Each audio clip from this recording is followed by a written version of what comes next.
In this world, horrific monsters called Kaiju can attack at any time, destroying dozens of city blocks in an instant. To fight these monsters, the military has formed these specialized task forces to handle situations like these. So after issuing an evacuation order and making sure all the surviving citizens have made it to safety, they are given the all-clear to engage with the monster. The whole incident is being broadcast live, so everyone who is not in the danger zone is watching in anticipation to see how the task force takes down this monster. They send in Division 3, and these guys do not play around. As soon as the monster gets distracted for a second, they immediately open fire on its guts and draw its attention by jumping all over the place. But once the prep is completed, one member fires a rail gun at the monster, cutting a hole straight through its chest and causing it to explode from the inside out. Now that the worst of it is over, we get a look at the aftermath of the incident and the poor fellas whose job it is to clean Kaiju guts out of the city streets. The 3rd Division receives a lot of cheers from the people whom they have saved with their quick response time, but none of that praise is ever going to be going towards Kafka or his team. And that's because their job only starts after the fighting is already over. No one cares about their work and they get no thanks for their efforts, but it's a necessary job, so Kafka is happy to get it done. As he is hacking away at the Kaiju meat, a drone comes over to him saying the research department wants a sample of the monster, so he puts some of it in a test tube and puts it in the drone. On the ground, a member of Kafka's team makes the mistake of hoisting up some of the guts of the monster, and despite Kafka warning him not to do it, it was already too late as he has acid sprayed on his body. It burns straight through his suit, but Kafka knows how to treat the wound since he has had something similar happen to him before, so he is sure his teammate will be fine. Kafka takes a moment to look at the workload they still got left to do, and he has no idea how they expect him to be able to completely remove this thing in less than a week. The team manager comes up to Kafka and tells him he is being transferred to clear another section of the monster, but it's the intestines, so Kafka wants nothing to do with it. Yet he gets dragged away anyway. After a long day of dealing with monster shit, Kafka returns home, but he can still smell the doo-doo up in his nose. He grabs a tissue to try to get rid of the smell, and he then notices a news report about the Kaiju incident and the captain of the 3rd Division who took it down. Mina Ashiro. Not only did she manage to become the captain of her division in a relatively short time, but she is also credited with taking down hundreds of Kaiju. It seems like Kafka has known Mura since childhood, as they made a promise to get rid of all Kaiju together, but with how things have turned out, Kafka is left wondering how he ended up on the sidelines like this. He tries not to think about it because he'll feel like a failure otherwise, but cleaning up Kaiju shit is an important job as well, so he tries to convince himself that he's important as well. The next day, Kafka heads into work in a bad mood, and once he gets there, he is called over by one of his co-workers who wants to introduce him to the new part-time worker. His name is Ichikawa, and he says he is determined to join the defense force one day, but the others laugh at him and say Kafka had the same dream years ago, but he eventually gave up on all that and settled into his role of clearing out Kaiju parts. He is saying all this to praise Kafka, but it's just delivering bonus damage to his already fragile sense of pride. Ichikawa asks him why he chose to give up on his dream, but Kafka doesn't really have an answer for him. He just realized that his abilities were limited, so he couldn't bring himself to continue trying when he didn't have confidence in himself. Even though he knows it's a sad way to look at things, he tries to laugh it off and says Ichikawa will understand when he gets older, but Ichikawa refuses to accept Kafka's depressing way of life. When they are getting assigned their work positions for the day, Ichikawa gets assigned to the intestines, so Kafka starts doing a victory dance as payback for making him feel like a failure this morning. But then Kafka also gets assigned to the intestines again, meaning another long and disgusting day of handling Kaiju shit. By the time it's their lunch break, Ichikawa is completely wiped out by the stench he had to endure, and the same goes for Kafka as well. He looks over and notices that Ichikawa only brought one bento box for lunch today. While it's understandable that he wouldn't have much of an appetite after what he went through, he still needs to get proper nutrition, so Kafka tosses him a vitamin packet, otherwise he won't be able to last through the rest of the day. Ichikawa initially wants to refuse it, but Kafka insists he take it, as well as these nose plugs which he says will make the intestine work at least somewhat bearable. Ichikawa is still being stubborn about listening to Kafka, so he stops asking and forcefully shoves them up his nose. Afterwards, they continue their Kaiju cleaning till the end of the day.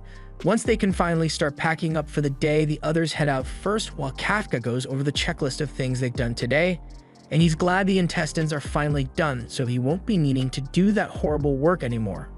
As he is still looking over the things they've done, Ichikawa approaches him from behind, so Kafka jokingly asks if he's coming back for revenge after he had nose plugs shoved up his nose.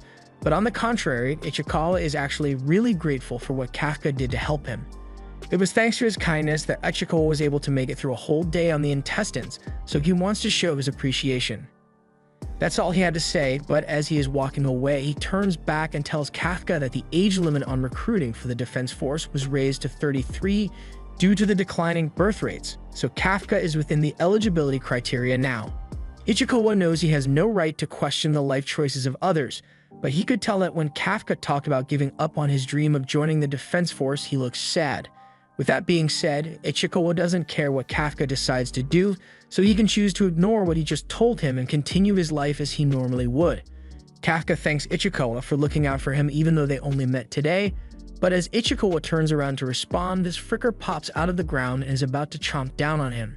However, before we can lose Ichikawa to the monster, Kafka somehow manages to close the distance in half a second and push him out of the way. Ichikawa is surprised by the feat Kafka was able to just pull off, but they aren't out of the woods yet since the monster attacks again and Kafka is forced to kick him out of the way. He yells at Ichikawa to run away from here as fast as possible so he can call the defense courts to come handle this, but Ichikawa doesn't want to leave him behind to handle a monster like this on his own. Kafka doesn't think he has what it takes to take the monster down by himself, but he also knows Ichikawa being here isn't going to help at all. He's still young and has his dream of joining the defense corps, so he can't let himself be killed here like this.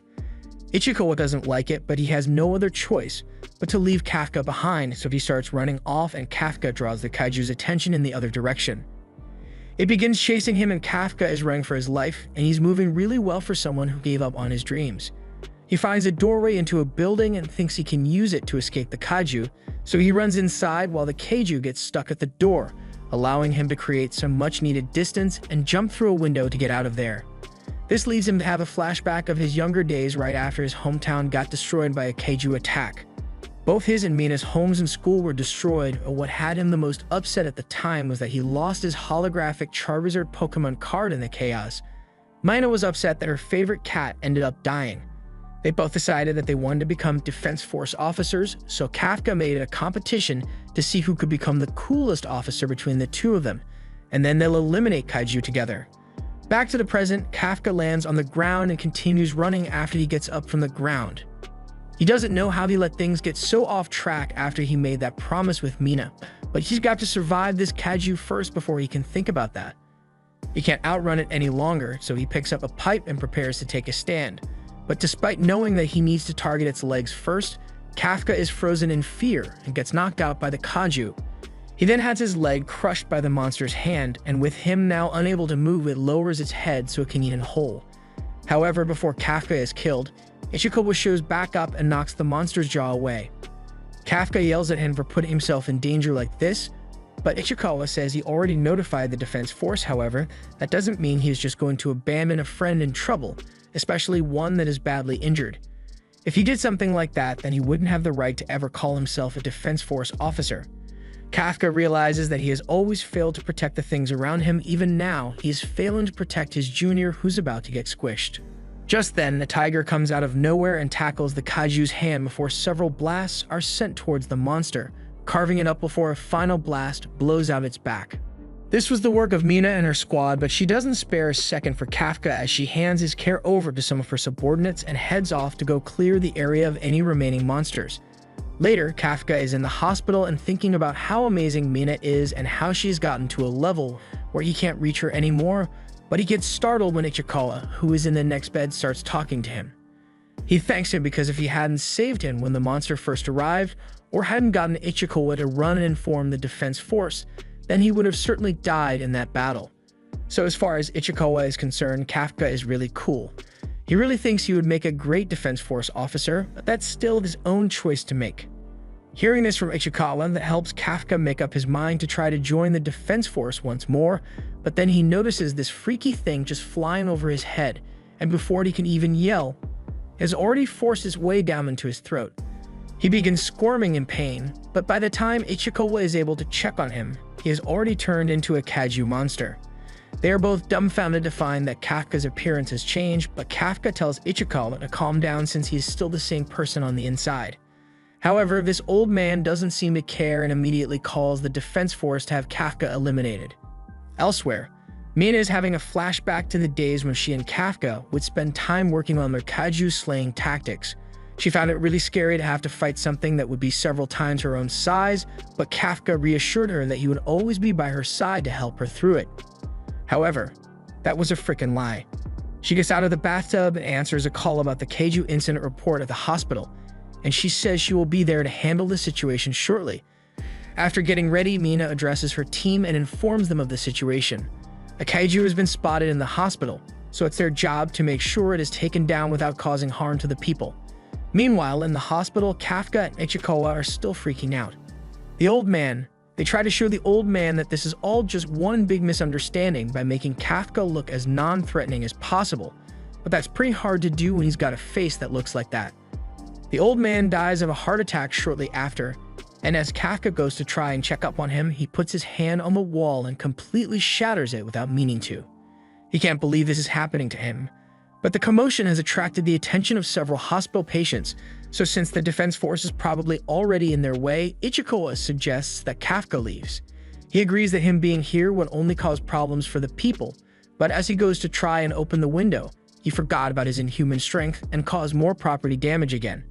Brushing that aside, Ichikawa says they should get going since the people here are starting to panic from Kafka's presence, so they both leap out of the hole in the wall and head into the city.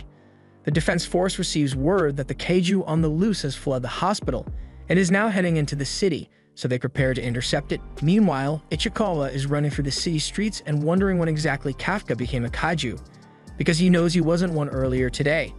He turns back to ask if Kafka is really still the same person inside, but looking at him now, even Kafka isn't sure what he is anymore. His body just started doing this weird stuff on its own, and he even ends up eating a random bird for no reason.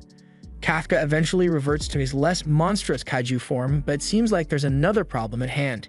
He now needs to pee. Ichikawa tells him to just hold it in since they don't have time for a potty break, but Kafka says the body probably isn't going to listen and she'll end up just peeing on the road.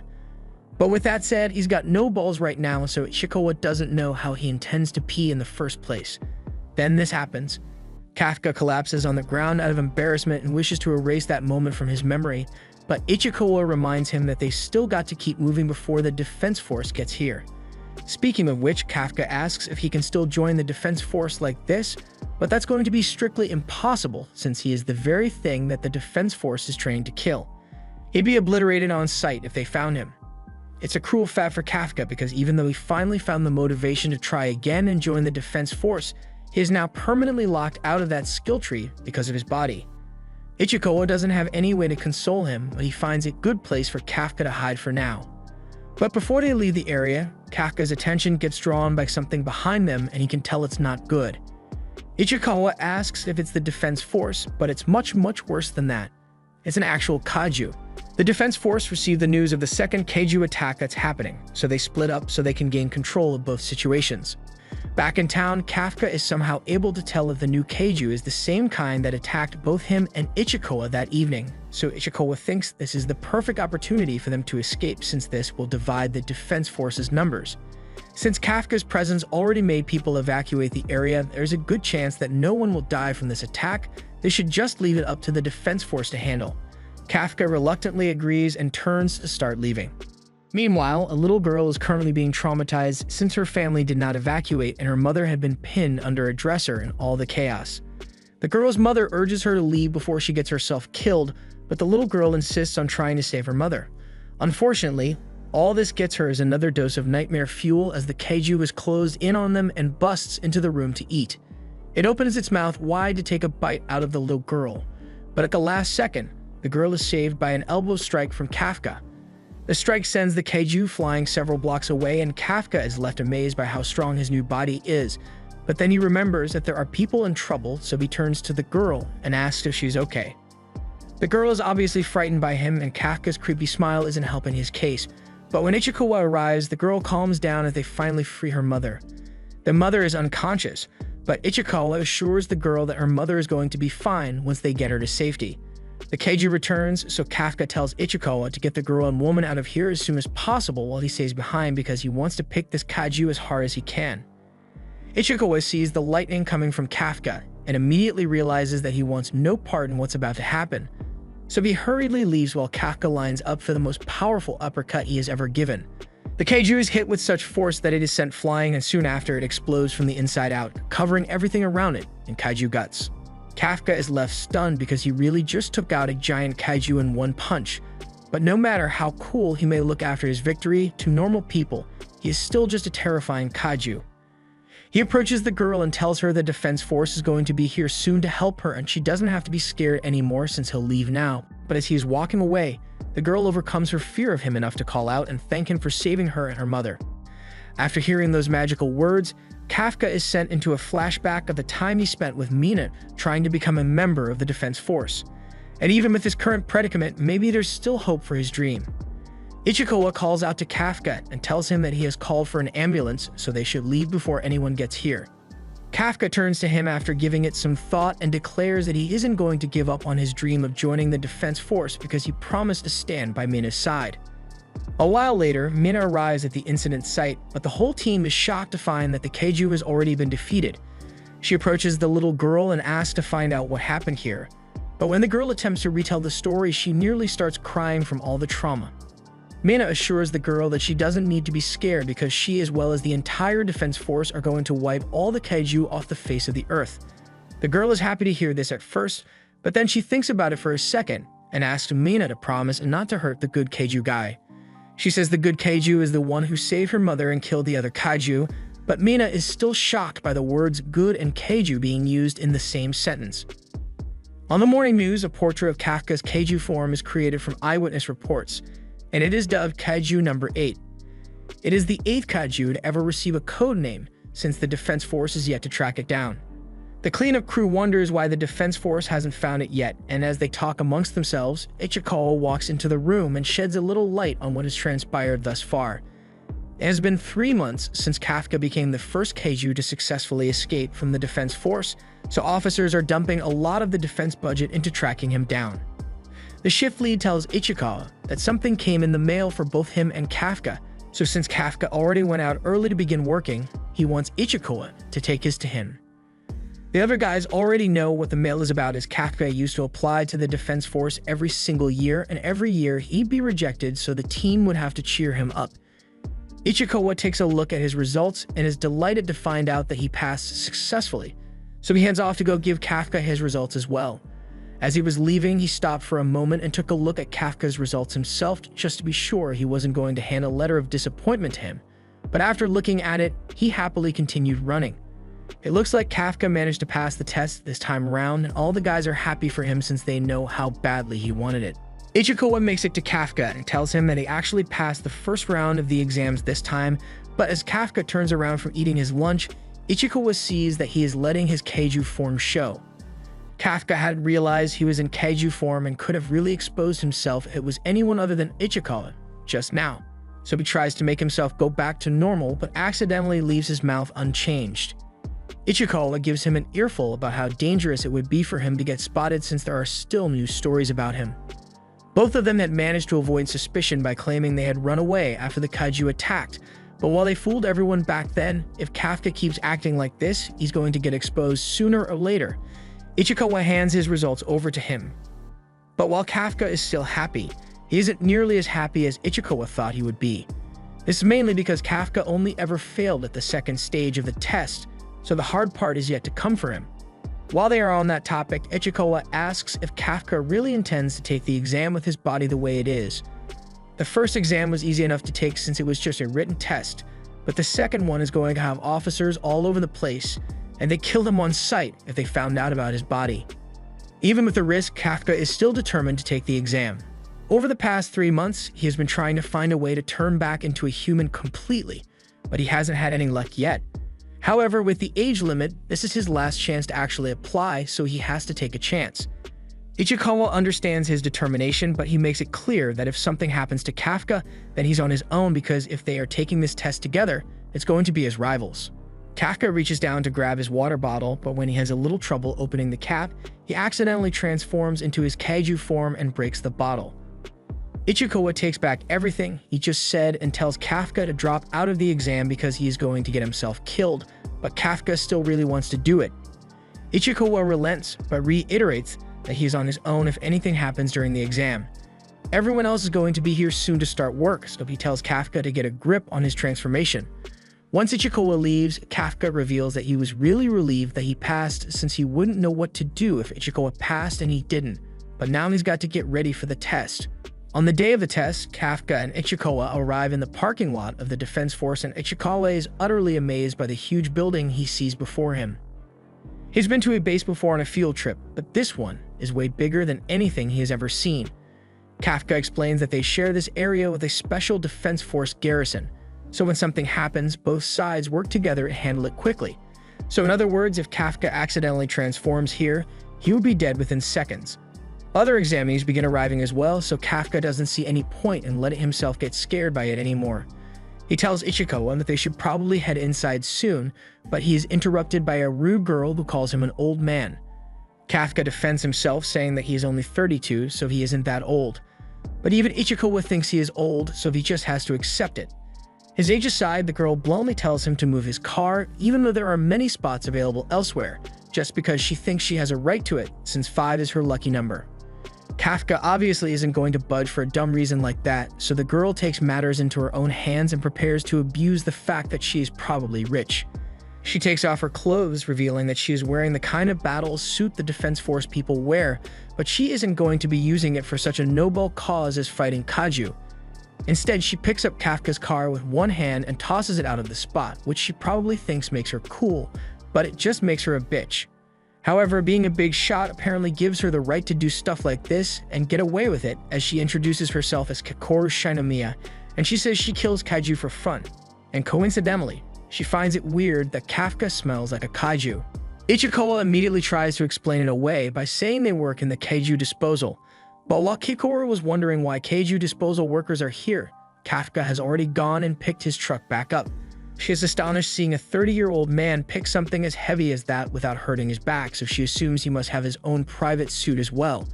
He doesn't confirm or deny anything, but he turns to her and says she had better remember him. While they were busy talking, Kakoru's butler had already gone ahead and taken the parking spot, so Kafka still ended up losing the battle. But now Kakoru is excited by what this old man can do and can't wait to go up against him in the exam. She then turns to leave, along with her butler and security. Once they are gone, Kafka turns around and finds Ichikawa staring daggers at him as he warns him not to use his powers out in the open like that again. Kafka apologizes, but he only transformed the parts that would be hidden by his clothes. He thought it would be fine.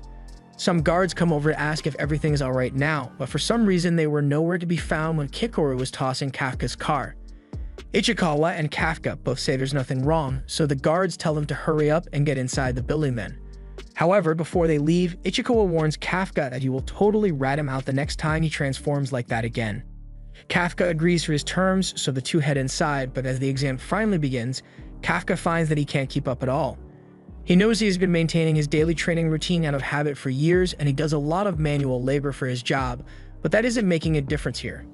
Before the exam began, Kafka and Ichikawa went over the format of the exam, and it consists of a fitness test, followed by a random aptitude test. However, they didn't know what the aptitude test will be, so they needed to score really high in the fitness exam to make up for it. However, that doesn't look like it will be an option for Kafka as he is doing terribly.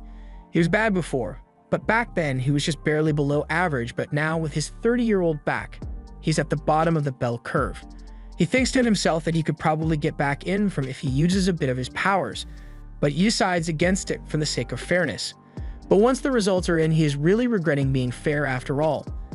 And to make it worse, Kakoru comes up to him to rub it in his face that she did better than him in the fitness exam.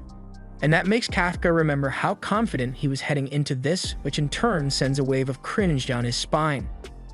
Kaikoru is satisfied with Kafka's reaction, so she struts away, and even though Kafka is at the bottom of the leaderboard, Ichikawa is proud of him for not using his powers to cheat. Kafka tells him that he believes he should give everyone a chance to let their hard work pay off, or at least that's what he thought at the time, but now he really wishes he cheated. Ichikawa tries to calm him down by saying the reason he got ranked at the bottom isn't just because he sucks, as this year's candidates are truly exceptional. To name a few, there's Horiichi Izuma, who ranks second and is the top graduating student from the Kaiju Neutralization University, and Aoi Kaguraji, who turned down a $1 million sports contract just to come to the Defense First Force. Most of the applicants this year are from Kaiju Neutralization Universities, so they've been training for this their whole lives. And the one everyone is expecting the most out of is Kakoru, who is a prodigy that graduated from California Neutralization University at the age of only 16. People have been trying to measure up to her this entire time, and hearing them talk about her achievements, Kakoru comes over once more to rub it in Kafka's face. He grabs her shoulders and admits that he didn't know how talented she was up till now, but then he gets closed by her bodyguards, who then proceed to beat the shit out of him for daring to touch her. Once Kakoru gets called them off, she tells Kafka she'll continue to outclass him in the second part of the exam as well, prompting Kafka to say he'll make sure he beats her. But even if he says that, he can tell he's going to be screwed in the next exam as well. Ichikawa tries to cheer him up by saying there's still hope for him since the second part of the exam has been centered around Kaiju disposal for the past 2 years. That's incredibly convenient for him, but it's because they like to test the knowledge of candidates as well as their ability to work together in groups. It's also to raise awareness of the hell disposal workers have to go through. That's part of the reason Ichikawa chose to take a job as a disposal worker, so he wants to work hard with Kafka and hopes it's the same thing this year as well. However, once they get to the actual aptitude test, they are greeted by Vice Captain Hoshino, who tells them that the test is going to involve killing live kaiju.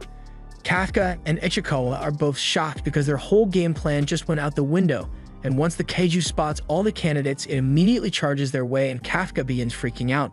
But since this is still only an exam, there's no way the Defense Force would put them in danger of dying without any safety measures in place. Metal bars stop the kaiju from getting through, and soldiers are posted to immediately kill them if anything goes wrong. All the candidates seem pretty calm about it, except for Kafka, who fell over in fear of the kaiju, much to Kakoru's amusement.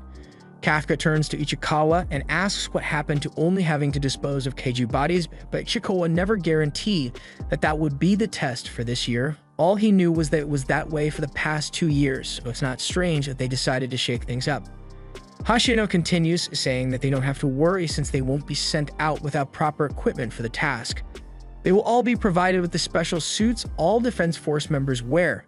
Ichikawa tries his suit on and it immediately begins shrinking to fit his body, and once measurement adjustments are complete, it activates the Kaiju muscle fibers in itself, making Ichikawa feel a lot stronger than normal. These suits are made from organic matter taken from kaiju and massively increase the combat power of the wearer, so there is no better way to fight against a kaiju. The operator Konomi begins measuring the unleashed combat power of those who are wearing their suits, and it starts with Ichikawa, who is currently at 8% power. Izuno Overuchi has a percentage of 18, and the other promising candidates have combat power in the ranges of 14 to 15. The percentage is a measure that indicates how much of the suit's power you are able to effectively use, but even after extensive training, most people can only use about 20%. Normally, they would be lucky to have even one candidate that was above 10%, so they got quite the impressive lineup of candidates this year. There's a bit of a disturbance when Kakoru puts on her suit because her combat power is already at 46%, which is equivalent to the power of a platoon leader. Ichikawa is feeling a bit down since his combat power is only at 8, but Hoshino assures him that it's nothing to be ashamed of. 8% is really good for a first time using the suit, and honestly, as long as you don't get a 0, he'll be fine. He's never even seen someone get a 0 before, but Kafka changes that immediately as he scores a perfect 0. Hoshino finds the whole thing absolutely hilarious, so he takes a liking to Kafka, even though he's probably going to fail the exam anyway. Kafka is really trying his hardest here, but he can't seem to get the suit to work for him, and Kakoru is getting pissed off because she knows Kafka has some amount of skill since he lifted his car in the parking lot, and she doesn't understand why he keeps acting like he is completely inept. Hoshino enters the room, and since everyone has gotten their suits on, the exam will now commence. The candidates head out into the training area, and he explains over the comms that their targets are going to be one big kaiju and 32 smaller ones scattered throughout the testing area. These kaiju caused 15 fatalities already, but they were captured alive for the sake of being used as training aids. The candidates are tasked with killing them with anti-kaiju weapons, and their actions will be tracked by the plethora of surveillance drones that will be flying in the sky. If at any point they look like they are going to die, then their suit's shields will be activated, and they will be disqualified. Hoshino can't guarantee that all of them will be able to survive this next test, but if they are all willing to sign a death waiver, then they are free to begin. As the test commences, they all rush out into the field and Kaikoru is leading the pack with her impressive mobility. As she spots the first kaiju, she takes it down in one shot, and she is showing no signs of slowing down. Meanwhile, Kafka is showing no signs of moving at all since with his output at 0, all the equipment is way too heavy for him to manage. That aside, Ichikawa doesn't know what they are supposed to do since neither of them has much firepower with their suits, but then Hoshino mentions that Captain Mina is here in person to watch the exam, so Kafka gets a fire lit under him to perform well. He turns to Ichikawa and explains what he thinks the objective of this exam is. The control room went through all the trouble of getting drones to follow everyone, which wouldn't make sense if all they cared about was the number of kaiju you've managed to kill. That means they are testing the ability of the candidates to adapt to different situations, so since they lack the necessary firepower to be the damage dealers, they should focus on support instead. As they are running through the streets, Ichikawa notices some fighting happening to their right, so they head over there to provide support. They get to cover, and once Kafka gets a good look at the kaiju, he realizes that he has seen this kind of kaiju before. And since he knows how its body works, he knows just how to defeat it as well. He runs out from behind the rock and throws a stun grenade at the kaiju, explaining that this kind has terrible eyesight but really good hearing.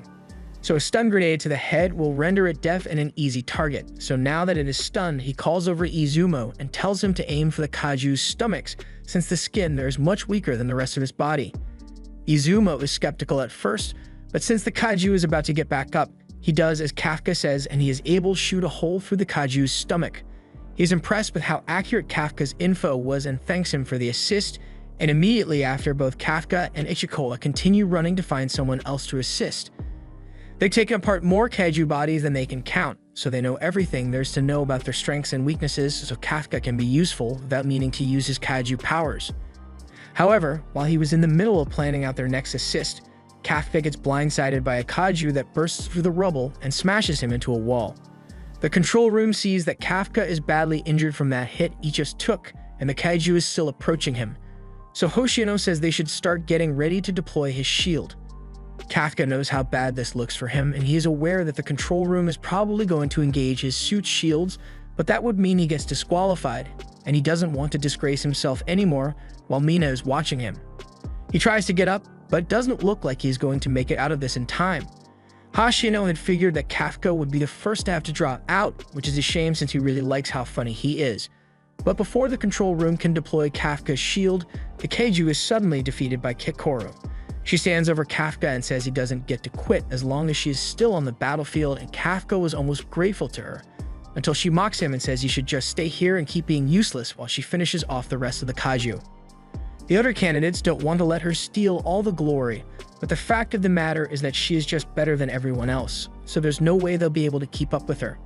Kafka wants to get back in the fight as well, but he realizes that his leg is completely broken, so he can't stand up at all.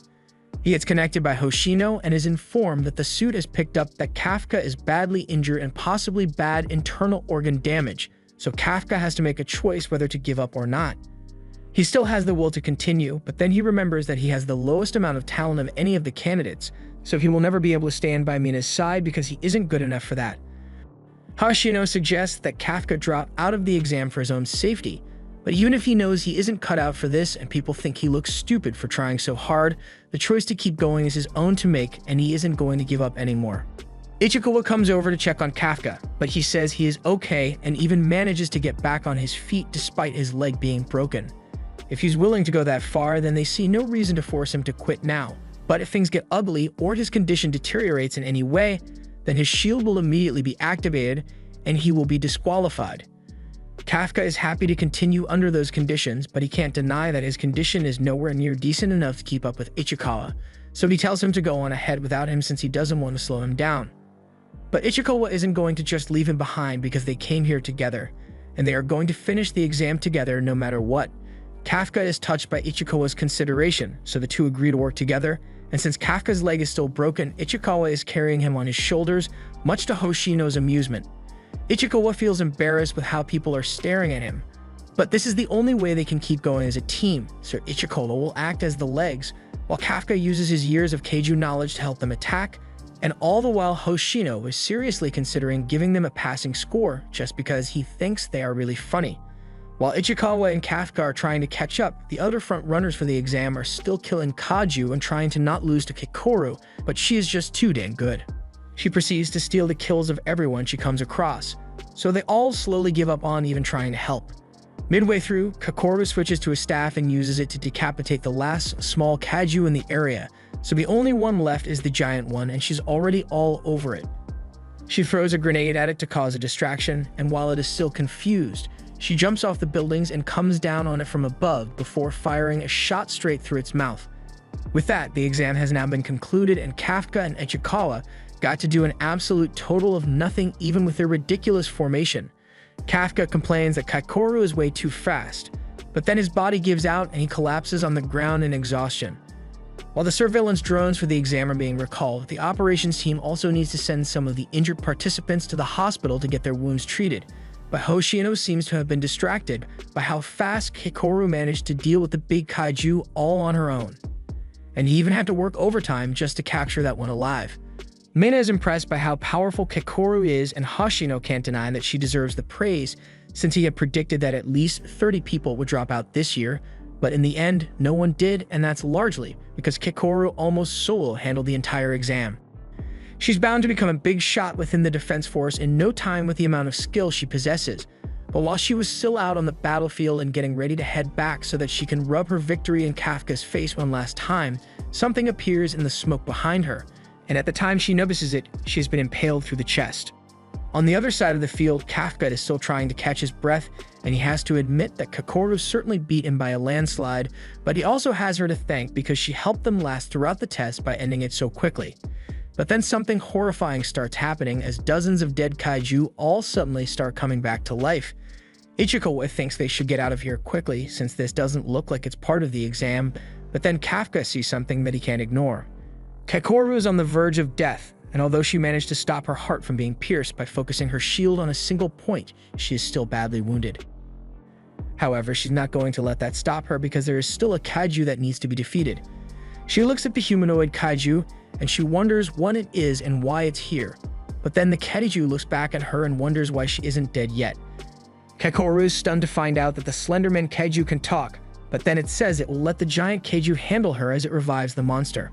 Kikoru is still trying to make sense of the fact that this Kaiju seems to be intelligent, but regardless, she knows she has to do her best to take it down now. However, as she stands to her feet and takes aim, the Kaiju fires shots at her that render all her limbs useless. The control room has just picked up on Kikoru's injuries, so Hoshino asks for a status report on the situation down there. Unfortunately, they don't have visuals anymore since they recalled the drones, but strangely, he is told that the systems are picking up life signals from the Kaiju that were already defeated. This makes no sense to Hoshino since Kaiju don't just spontaneously come back to life on their own. And what's even worse is that they seem to be even more powerful now. With a resilience score of 6.4, the only ones right now that would be able to handle the situation are either him or Mina, so they head out immediately to save the trainees. Meanwhile, on the testing grounds, an order is issued for everyone to evacuate as soon as possible. But Kikoru can't follow that order because if someone doesn't take on the revived big Kaiju, then it will go on a rampage and kill a lot of people. She uses her suit to stop the bleeding of her injuries and stands up once again to fight this thing because, as her father always told her, she needs to be the perfect soldier at all times. But then she's immediately swatted away like a fly and slams into a building. As she lies among the rubble, she has her life flash before her eyes and she is sent into a memory of her youth when she got the top score on her exam. The other students all receive praise from their parents, but her father couldn't even be bothered to show up. Her butler informs her that her father will be home today, which is a rare occurrence, so she decides to show him her amazing performance.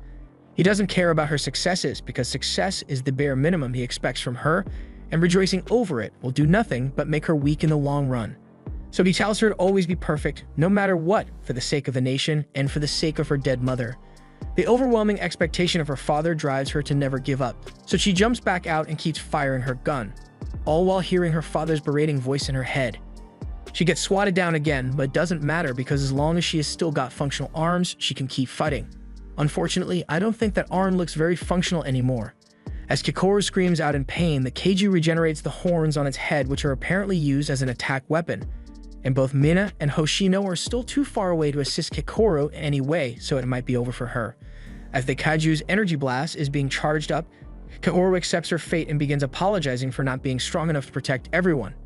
But at the last second, Kafka appears in front of her and says she did an amazing job holding out until now.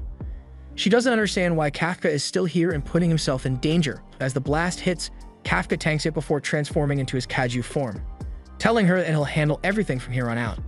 Elsewhere, the evacuation efforts are still going on, while the ones skilled enough to do so hold the Kaiju off. They are using flares to direct the candidates on where to evacuate to, but Ichikawa is more concerned about what Kafka doing. Earlier, right after he suggested that they evacuate the area, another soldier came up to the group and tells them all that the giant Kaiju has come back to life, but Kikoru is holding off on her own, so no one should head over there. Kafka heard this, so he immediately decided to head over there against Ichikawa's wishes. But Ichikawa still hoped Kafka wouldn't end up transforming into a Kaiju in the middle of a Kaiju extermination base. But who is he kidding? Kafka is a 100% going to transform, because how exactly is he meant to help Kikoru without doing that? Kikoru doesn't understand what's going on because she just saw Kafka turn into a Kaiju, so Kafka turns around and immediately starts begging her not to rat him out to the defense force. While he was doing this, the giant Kaiju has been charging up another blast, but as it fires at the two of them, Kafka quickly turns around and swats it away. He promises to explain things to Kikoru later, but for now, she should just get some rest while he finishes this Kaiju off. The control room picks up on Kafka's Kaiju energy, and the readings lead to the conclusion that another Kaiju has shown up. However, the energy blast seems to have shorted out the cameras, so they got no visuals. But from the readings they are getting, this new Kaiju's fortitude is at 9.8. They've never seen a score that high before, but they just chalk it up to the sensors malfunctioning from the blast as well. Back over to Kafka, he knows reinforcements are on their way, so he doesn't have much time to spare here, which is why he will end this all in one punch. The Kaiju clashes fists with Kafka, but with Kafka being the more powerful one, the force he generates is enough to literally start ripping the flesh off the bone of the Kaiju, leaving nothing but a pair of legs. Kikoru is still trying to process everything she had just witnessed, but then Kafka turns back to her and immediately runs over before bitch-slapping a Kaiju that was trying to sneak up on her. Now that it is dead, Kafka tells her that she's going to be alright, and he is glad that she is safe. Hearing those words from Kafka's mouth is a breath of fresh air to her with all her daddy issues, but Kafka then scolds her for putting herself in so much danger like she did. But then Ichikawa shows up and scolds Kafka for doing the exact same thing. Kafka is surprised Ichikawa is still here, but he was worried that Kafka may do something stupid while he wasn't there, and sure enough, he finds Kafka fully transformed out in the open. While he and Ichikawa continue talking, Kikoru's injuries finally catch up to her, so she loses consciousness and collapses on the ground. A while later, Hoshino and Mina arrive on the scene, and they are confused as much as they are intrigued by what could have taken out the Kaiju and caused this much of a mess. The search team comes back and says they were unable to find any of the mission candidates, but just then, the control room informs them over the comms that Kafka, Ichikawa, and Kikoru have all been spotted making their way into Gate 6, so all the examinees have been accounted for. Hoshino admits that Kikoru is a strong fighter, but he knows there is no way she could have managed to accomplish something like this. There are a lot of unanswered questions from this exam, since they still don't know why the Kaiju came back to life in the first place, or what caused the carnage here. But Mina says they should call in the investigation and disposal team so they can get things wrapped up here. Back to Kafka and Ichikawa. Kafka has been hospitalized for his injuries, but he's going to be fine, so Ichikawa is relieved. Kikoru also seems to be recovering well, since the defense force is using the best technology available to treat her wounds. Kafka gets a little angry because he doesn't get the same special treatment she does, but then again, all he has is a few minor fractured, so compared to Kikoru, she probably needed it more. Mina has been listening in on their conversation, so she steps in and thanks them both for saving Kikoru's life by carrying her to safety. Kafka wants to talk to her, but he decides to hold off for now until he officially becomes an officer. On Kikoru's end, she is still recovering in the recovery pod when Hoshino comes in and thanks her for her hard work in defeating that Kaiju. She looks a little conflicted, so Hoshino asks if she wasn't the one who defeated the Kaiju. Kikoru remembers what happened with Kafka saving her, and even though he is a Kaiju, she can't bring herself to sell him out since he was so kind to her, so she lies and says she killed the Kaiju after all. Back in town, the report on the incident at the Defense Force has finally made it to the news, and the Slenderman Kaiju is currently listening in to hear how much carnage he managed to cause. However, when he hears that there were 0 casualties over the entire course of the incident, he can't believe it. He is wondering who could have stopped the Kaiju he revived, but Then he gets a call on his phone, so he reveals that he can transform into a human and answers the call. It is from one of the members of the disposal squad, and the guy is berating him for taking too long on his break, so the Kaiju gets up and heads out of the toilet where the entire squad is waiting for him, all none the wiser to the fact that he is a Kaiju. A while later, Kafka is freaking out over the exam, and he blames Ichikawa for his anxiety since he is the one who convinced him to sign up again. But Kafka doesn't have any more time to be anxious because the boss comes in and says that both Ichikawa and Kafka have mail. Kafka knows this is his last chance to ever have a hope of standing beside Mina, so he nervously pulls out the paper to see his results. On the day of the entrance ceremony, Izuma walks up to Kaguraji to greet him and congratulate him on passing, but he was already pretty sure that he would pass anyway, so it wasn't a surprise to see him here. To be honest, the people who pass are exactly what he had expected, but he doesn't see Kafka anywhere. Kaguraji asks if Izuma wanted Kafka to pass, but it's not exactly that, he just found him interesting. Just then, Shinomiya shows up and she's basking in the glory of her overwhelming victory during the test. She has every right to do so because she is actually the best combatant here. Before meeting her, both Izuma and Kaguraji had both thought they would be in first place, but now Izuma thinks they're stuck competing for the number 2 spot. Kaguraji retorts by saying he scored the highest in the physical fitness test, so they'll keep aiming for number 1 even if Izuma wants to give up. Elsewhere in the hall, Ichikawa bumps into another one of the successful candidates, and the guy recognizes him from the exam, but he can't recall his name. Ichikawa reintroduces himself, and the guy does the same, saying he is called Iharu Furuhashi, but he wants to be on a first-name basis with Ichikawa. He decides to call him Reno, and in return, he wants to be called Iharu. Now that they are well acquainted, Iharu asks what happened to Kafka, and if he somehow failed the test, but it seems to be a little more complicated than that. Just then, an announcement that Mina will be entering is made, so everyone goes quiet as she walks in. Once Mina makes it up on stage, the induction ceremony is set to officially commence, so Kaikoru is asked to come up and speak on behalf of the incoming class. As Kaikoru walks up on stage, Mina hands her the class roster and welcomes them to the Defense Force. She also gives special thanks to Kaikoru for her help in the incident after the exam because thanks to her, there were no casualties whatsoever. Kaikoru feels a little guilty about accepting such high praise from Mina when she wasn't the one who killed that Kaiju. Kafka should be the one hearing these words right now, so why he isn't here? He not only saved her life, but also worried about her like she was a little girl, and she feels a little humiliated about it. But it doesn't look like she needs to worry about that since Kafka sheepishly tiptoes into the room in his new Defense Force uniform a moment later. A lot of people are glad to see him, but some context is needed to know how he managed to not fail. The truth is that he totally failed the exam. He had the lowest score in the fitness exam and he had no aptitude for the suits, so it was a pretty clear failing grade.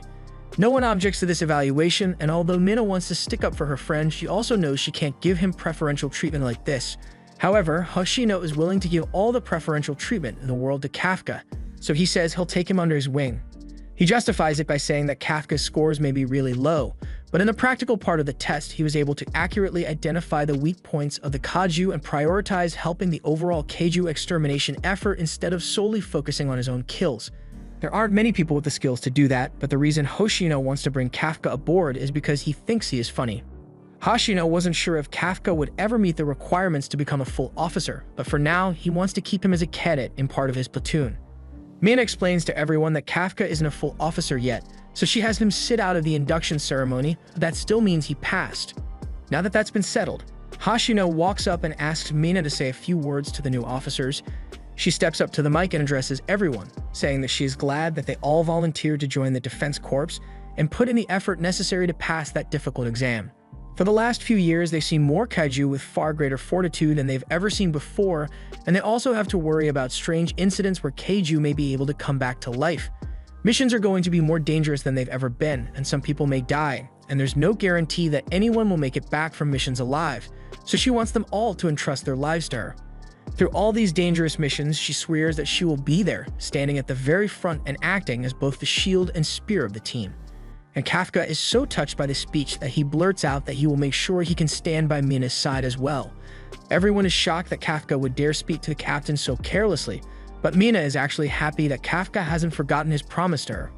Although she's still the captain, so she decides to punish Kafka for speaking out of turn and tells him to do 100 push-ups. Hoshino found the whole thing really funny, so he's not regretting his decision to accept Kafka at all. But being funny isn't the only reason that Hoshino wanted to recruit Kafka. Back when the Kaiju started coming back to life, they suddenly saw signals of a 9.8 fortitude Kaiju appearing, and while he is still fairly sure that the reading was a malfunction, but at the same time they also lost signal to the vitals of one examinee.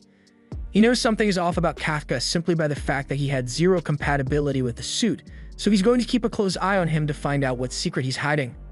Kafka had just finished his 100 push-up punishment, and while he's lying on the floor out of exhaustion, Kekoru comes up to him and says she wants to talk, so he should come with her.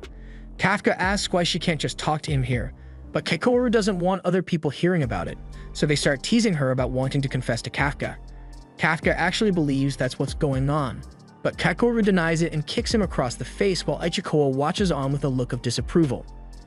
Later, the three are sitting in an empty diner and Kafka has just told Kekoru what happened to him back in the hospital, but she finds it hard to believe that he turned into a Kaiju because he ate one. Kafka thinks it wouldn't be such a big deal to tell the defense force about it since they might be able to cure him, but Kekoru doesn't think there's any chance of that happening. For one, if they don't decide to kill him on the spot, they would probably subject him to countless gruesome experiments, and he is guaranteed to never become an officer at that point. And on top of that, when a Kaiju is really powerful, the defense force uses its body to create special weapons after they defeat it, so it's possible they might try to do that to him. After hearing what fate may await him if his secret gets out, Kafka pleads with Kekoru to keep his secret for him. She ends up agreeing to not rat him out since he saved her life, but she says that if she ever finds out that Kafka is a Kaiju that will hurt mankind, then she will kill him without mercy. Ichikawa freezes up a little after hearing how serious she is, but Kafka is actually glad because he would never want to be left alive if he was in danger to society. Later on, Ichikawa is taking part in a training exercise where he learns how to use the anti-Kaiju guns properly, and he is doing a decent job at it, getting a completion time of just over 2.5 minutes and a suit activation percentage of 18, so he has really improved a lot since he first joined.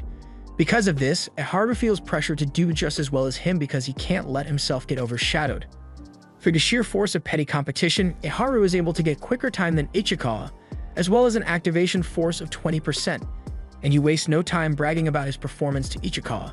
But then he gets a reminder that there's always someone better when Kekoru shatters his record by a full minute. And with a suit power of 55%, so she wastes no time and rubs it in his face that she's superior.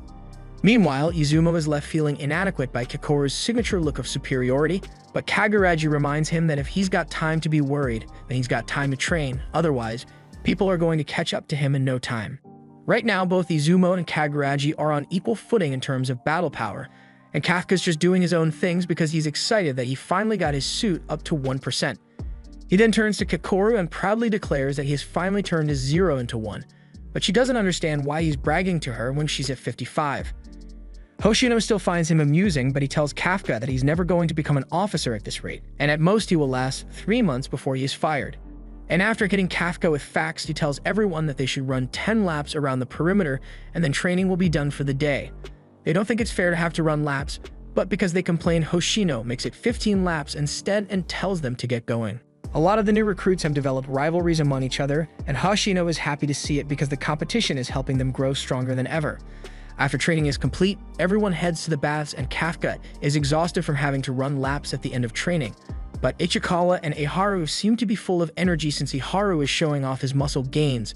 But Ichikawa doesn't think it's all that impressive since he has the same amount of muscle mass.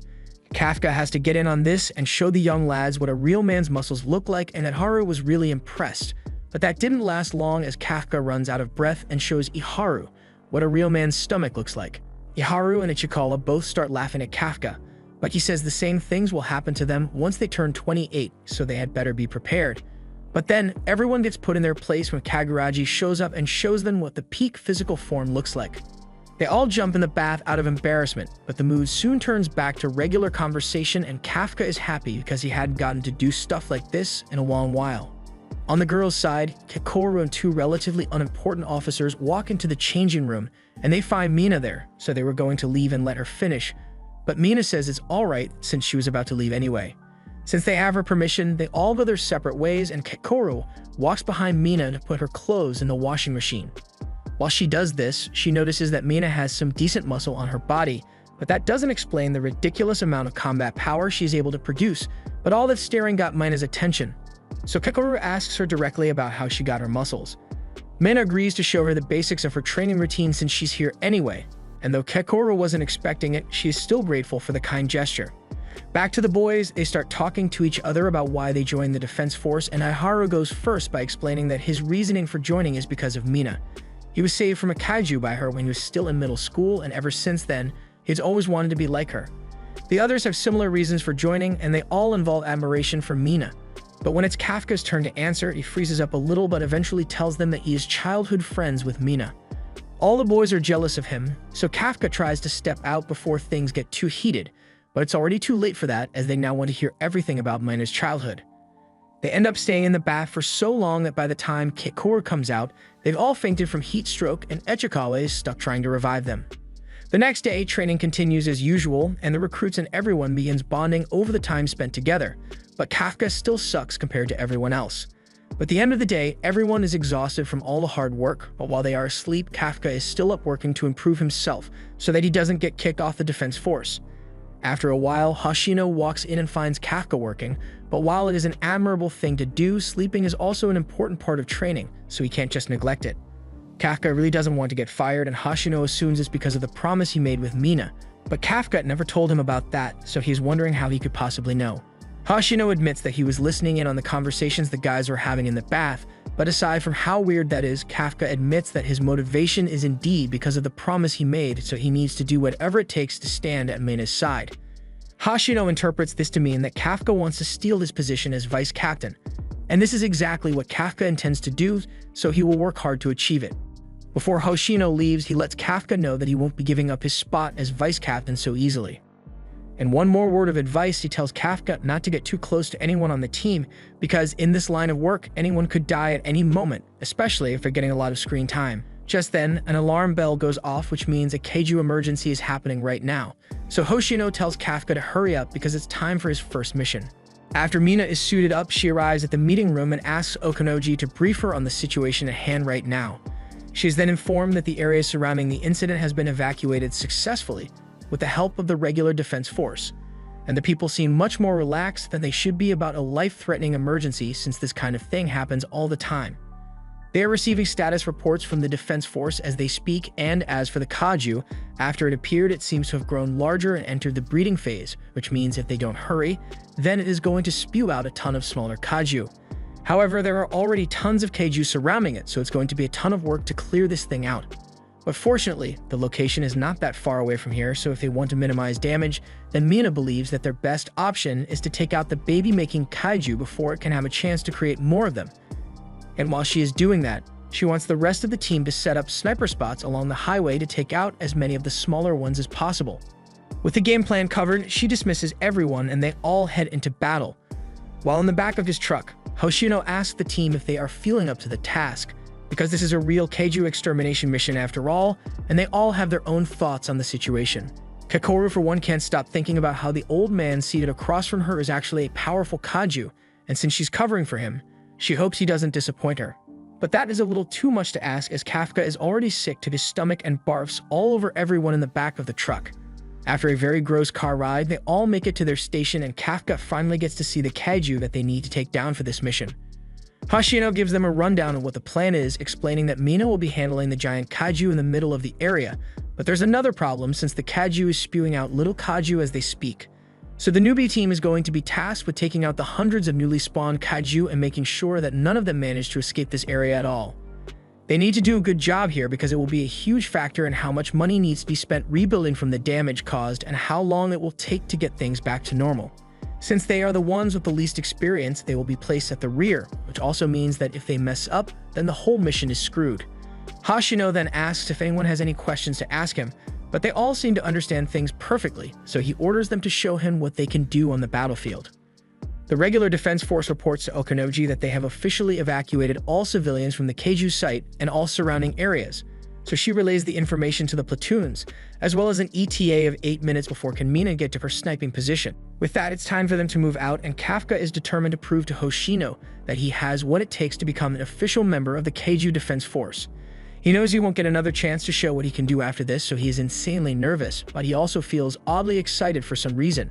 Just then, they get a report of a small Kaiju being spotted nearby, so the team moves out and jumps off the roof to engage, but Kafka doesn't have the same strength they have, so he has to do the reverse Spider-Man climb. Meanwhile, Mina has made it to her designated sniping location, so Okanoji instructs the regular defense force to help lure the giant kaiju towards her. The defense force does as instructed and fires off several missiles at the kaiju in an attempt to get its attention, and it works as the monster begins heading towards the intended location.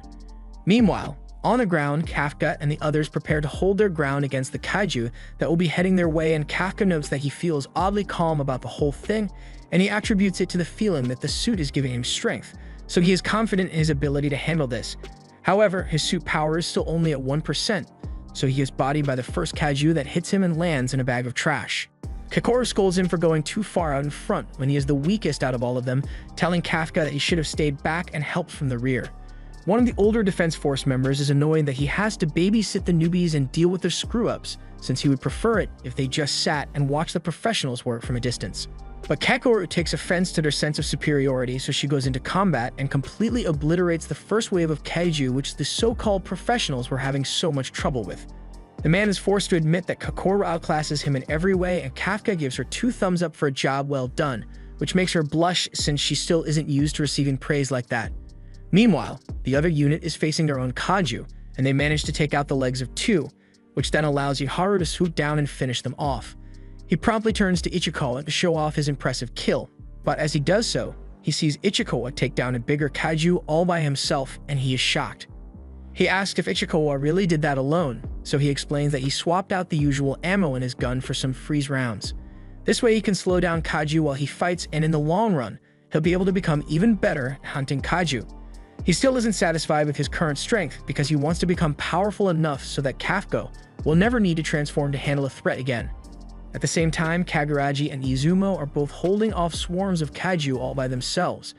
So the veteran Defense Force members are wondering what's up with this year's new recruits, since they are way stronger than anything they've seen before, and it's making the older members lose confidence in themselves. Platoon leader Nakanashima knew that the new batch of soldiers was good, but she never would have imagined that they would be so skilled and good-looking too. That aside, even though there are a few exceptional recruits, the average power among them is still a lot higher than it has been in previous years, and the more powerful team members are serving as motivation for the others to grow stronger as well. Okanaji scans the area and relays that all the kaiju in the area have been defeated, so she advises the Ikaruga platoon to advance with Ichikawa and Iharu taking the front line. Kafka has listening to how well everyone is performing, yet he hasn't done a single thing throughout this whole process, so he is stuck wondering if there's any way he can contribute. He then remembers something that was said earlier about no one being sure when the vulnerabilities are on the kaiju, and that's something he can help with. He heads over to a kaiju corpse, and even with just 1% power, it is already a whole lot easier to dismantle the body, so he wishes the Defense Force could have supplied these suits back when he still worked in cleaning. He cuts into the kaiju's organs, and it looks pretty standard for a fumble-type kaiju, but the core isn't where it usually is, so he has to do a little extra digging around until he ends up finding something really important. He immediately calls Hoshino, and informs him that he has located the core of these kaiju, and it's located around the base of the neck, but he has something else to report as well. The smaller kaiju also have baby sacs, so if they don't destroy them, then the corpses will eventually produce even more kaiju. Hoshino is impressed with Kafka's work and tells Okanoji to relay the information to the rest of the team. Kafka is glad he was actually able to be helpful to the Defense Force, but this is no time to be relaxing, so he decides to help out more and start neutralizing all the reproductive organs of the defeated kaiju. As Kafka was on his way to destroy more kaiju eggs, he notices a blinding light behind him, and it seems like Mina's platoon is finally ready to engage with the giant kaiju, so they ask for the Air Force to clear the area to avoid friendly fire.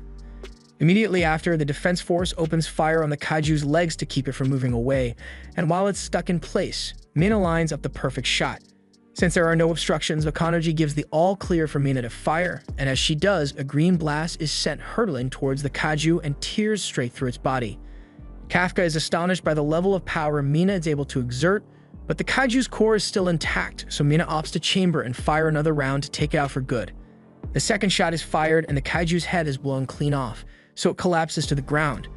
But Mina isn't satisfied with just a double tap, so she chambers another round and gets ready to fire the kaiju again, and this time it has to be dead for sure. But yet again, Mina is not satisfied and chambers another round, which Okanoji doesn't approve of since the kaiju is clearly dead, and those bullets cost 10% of the annual budget. But Mina insists on firing again, so Okanoji gives the all clear, and the shot is fired. On the ground, Hoshino approaches Kafka and asks if he is ready to consider giving up on trying to stand beside Mina, because doing so would mean that he needs to display an equal amount of strength.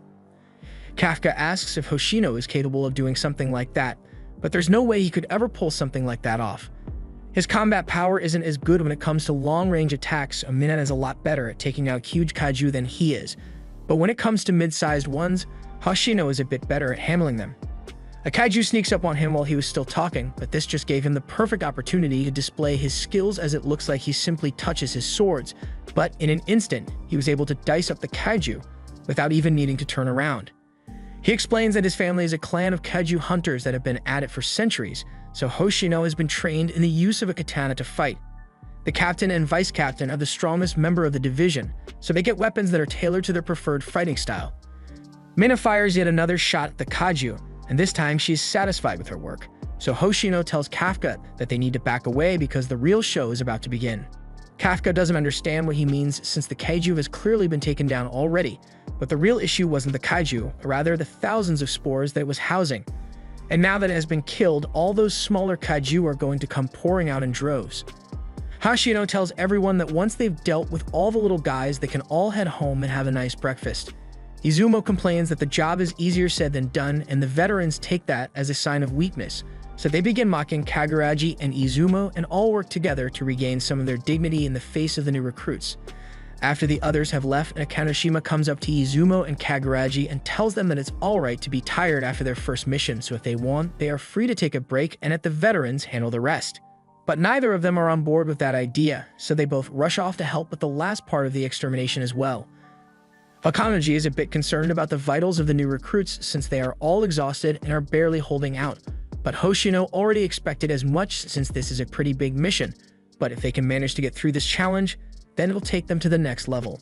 Most officers can only achieve a combat power of 20 or 30, but those who manage to break through and go higher are the ones who end up as captains. Right now, the only one on the team who is capable of this is Kikoru, but Hoshino has his eyes on Ichikawa, because he believes he will be able to achieve the same level of growth.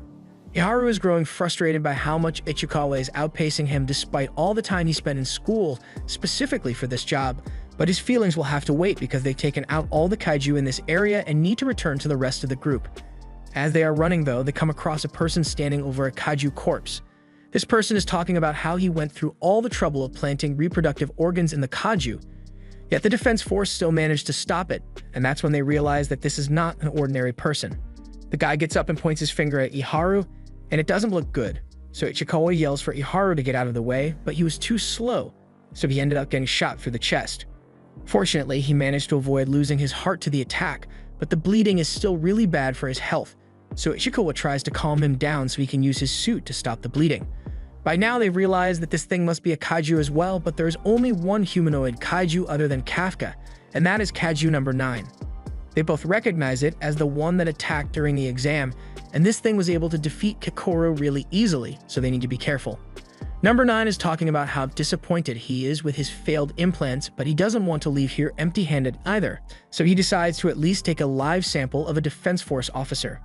Ichikawa and Iharu are both spooked after hearing that, but they still need to keep their composure, so Ichikawa tries to call the platoon leader to inform her of the situation so they can get back up.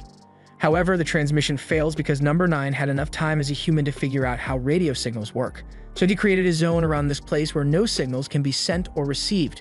This way, he can stay hidden from the defense force since they won't be able to pick up his energy signature, and it has the added bonus of preventing any outgoing distress calls. He points his finger at Ichikawa, this time to attack him, and even though he knew what was coming, Ichikawa was still unable to completely dodge the finger bullets, so he gets incapacitated. Number 9 is a little confused since even though he did hit Ichikawa, he missed all the vital organs he was targeting, which leads him to realize that Ichikawa must be able to see the attacks coming somehow. Back when Kafka and Ichikawa met with Kikoru in the diner, she wanted to tell them about the encounter she had with number 9 in case they ever happened to run into it. The finger bullets he was using may look like magic at first, but if you pay close attention to his fingers, you'll be able to figure out when he's going to fire. And once Ichikawa gets the hang of it, he is finally able to dodge the bullets completely. Iharu is shocked that Ichikawa was actually able to dodge such a quick attack, and with the time he was able to buy, Ichikawa returns fire at number 9 so that Iharu can get away. Iharu doesn't like the idea of letting himself be protected by Ichikawa, But as things stand now, he's not going to be of much use in this fight as he nearly gets smacked again. After saving him, Ichikawa pleads once more for him to just go. And this time, Iharu understands how bad the situation really is, so he listens and starts hobbling away. Ichikawa may be brave for standing against number 9 by himself, but he knows Kikoru didn't stand a chance against this thing, so there's no way in hell he'll be able to win either. Yet, even with the odds stacked against him, Ichikawa wants to become an officer who is able to risk his life to save his friends like Kafka did for him, so he charges forward in an attempt to buy enough time for Iharu to make it out of here alive. While he is doing that, Iharu is retreating and coming to terms with the fact that Ichikawa is so much stronger than he is right now. He doesn't want to admit it, but he hit a wall in his training recently. Hashino told everyone that most officers plateau in strength once they achieve around 20 or 30% compatibility. However, he also mentioned that everyone has the potential to overcome this barrier as long as they put in the required effort. Iharu had been stuck at 20% for the past 2 weeks already, yet despite his motivation to keep growing stronger, he was still surpassed so easily by Ichikawa and he hates himself for it. Ichikawa is still doing his best to keep number 9 at bay, but 9 dodges all the shots and appears inches away from Ichikawa just to taunt him. Ichikawa may have some information about 9, but there's still a lot about him that he doesn't know, and 9 is going to take full advantage of that. As the new finger bullets are fired, a dust cloud is kicked up, and it would seem that Ichikawa has met his end, but fortunately, Iharu returned just in time to save him. He is done feeling sorry for himself and getting saved, so he makes up his mind that he is going to save Ichikawa this time. Although he has still got a hole in his chest, so he can't overdo it. Ichikawa doesn't understand why Iharu would come back here and put himself in harm's way, but if he hadn't done so, then Ichikawa would have been dead by now. Besides, number 9 mentions that his barrier prevents anything from leaving without his permission, so there's no way Iharu would have been able to get out of here in the first place. The only option they've got left is to stand together and try to take down number 9, although Iharu isn't going to be able to help out much with his current injury, so he says he'll do his best to create an opening for Ichikawa, and when he does, Ichikawa better hit 9 as hard as he can. They are both in agreement, so Ichikawa charges forward while Iharu gets down and provides cover fire for him. The bullets he fires are a special conductor variant, so they work well to restrain 9, but since 9 recognizes Iharu as an annoying problem to deal with, he targets him first. Iharu isn't able to get up to dodge, but with a little extra focus, he's able to tell when the attack is coming, so he has learned to dodge as well. While 9 is still confused about why his shot missed, Iharu managed to strike him in the leg with the conductor bullets, and that provides the perfect opening for Ichikawa to get into position and unleash his suit's maximum output. He then proceeds to unload his entire magazine into 9, but once the dust settles, he is horrified to discover that not a single one of the bullets actually managed to connect. 9 had built a wall of corpses to protect himself, and now that Ichikawa is out of bullets, there was nothing he can do to stop 9 from turning him into Swiss cheese with his finger bullets. Meanwhile, outside the barrier, Hashino has just been informed that communications with Iharu and Ichikawa have been lost, as well as all signals for their vital signs, so there may be cause to worry. Kafka heard the report, and coupled with the strange behavior of the Kaiju here, he and Kikoru realized that Kaiju number 9 must be here somewhere. After all the bullets Ichikawa got hit with, his entire body is burning with pain, but he is still trying his hardest to stay conscious and keep fighting. Number 9 is surprised that Ichikawa is still able to move after all the damage he has taken, but since he wants a living test subject, he doesn't want to kill him outright. He is about to try other ways to incapacitate Ichikawa, but Haru refuses to let 9 do any more harm to his friend and fires several bullets at him. However, 9, now that he has seen the gun once, 9 can just deflect all the bullets easily, and after he takes out Iharu, he walks back over to Ichikawa to find out how much damage it takes to stop him from moving. Iharu hates seeing his friend get hurt in front of him, and he doesn't like to admit it, but Ichikawa is more talented than him, so as he reaches for his gun, he refuses to let him die here. However, he is out of ammo, so there really is nothing he can do to save Ichikawa. Iharu loses hope and accepts that he's going to die here, but he just wants Ichikawa to be saved somehow. 9 directs his attention to Iharu, and since he already managed to get Ichikawa to stop moving, he doesn't need Iharu alive anymore and points his finger to finish him off. But at the last second, Kafka appears behind him and cleanly punches 9's head off his body. Kafka then kneels down beside Ichikawa and apologizes to him for being late, but Ichikawa just blames himself for being so weak in the first place. He really wanted to handle this on his own so that Kafka wouldn't be forced to transform, but things didn't turn out the way he wanted. Iharu has already begun to panic since from his perspective, a second powerful Kaiju just showed up, but he still can't do anything about it. It turns out number 9 is able to stay alive even after being decapitated, So as it picks its head back up, Kafka sets Ichikawa down because he knows things are about to get violent. Ichikawa doesn't want Kafka to get himself into any trouble, but Kafka says it is fine and Ichikawa should just focus on getting his wounds sealed with the suit so he doesn't bleed out. And while he's doing that, Kafka is going to deal with 9. Once 9 has his head back on his shoulders, he isn't angry, but he asks why Kafka attacked him out of nowhere when they are both kaiju. Regardless, he realizes that Kafka is really strong, so he wants to take his corpse for himself, which is why he fires a shot at him. It doesn't do nearly as much damage as it did to Ichikawa, so 9 decides to step things up a notch if he wants to take down a Kaiju of such a caliber. 9 whips out several body bullets of massive scale, so he can fire them at Kafka, but Kafka is more enraged by the fact that 9 has been shooting Ichikawa and Haru's squishy human bodies with these bullets all this time. He can imagine the pain and suffering they must have gone through up till now, so he is going to make 9 pay for what he has done. 9 starts firing his bullets at Kafka, but he just stands there, and just before he gets hit, he unleashes a shockwave that blocks them all. Immediately after, he flash steps in front of 9 and delivers a barrage of punches to his body, while also rearranging 9's dental structure. 9 tries to defend himself, but nothing he is trying is doing any good against Kafka's relentless attacks, so he decides that the best course of action is to retreat. However, Kafka isn't letting him get away as he readies himself for his finishing punch. 9 realizes that he is screwed at this point, and after he gets punched across 4 city blocks, he's left disfigured, dismembered, and with his core completely exposed. Kafka catches up to him and is about to smash his core to finish him off for good. But just then, a couple of Defense Force soldiers spot him and report that they've encountered a humanoid kaiju. Meanwhile, Kakoru is struggling to take down one of the remaining kaiju from earlier since her gun isn't powerful enough to damage it. So she takes matters into her own hands and grabs a nearby sign to use as a weapon. And with it, she splits the kaiju in half. Now that she is done with that, she wonders where Kafka could have gone. Earlier, after they found out Haru and Ichikawa went missing, Kafka decided to go look for them. But Kakoru questioned how he was meant to do that when they had no way of communicating with them.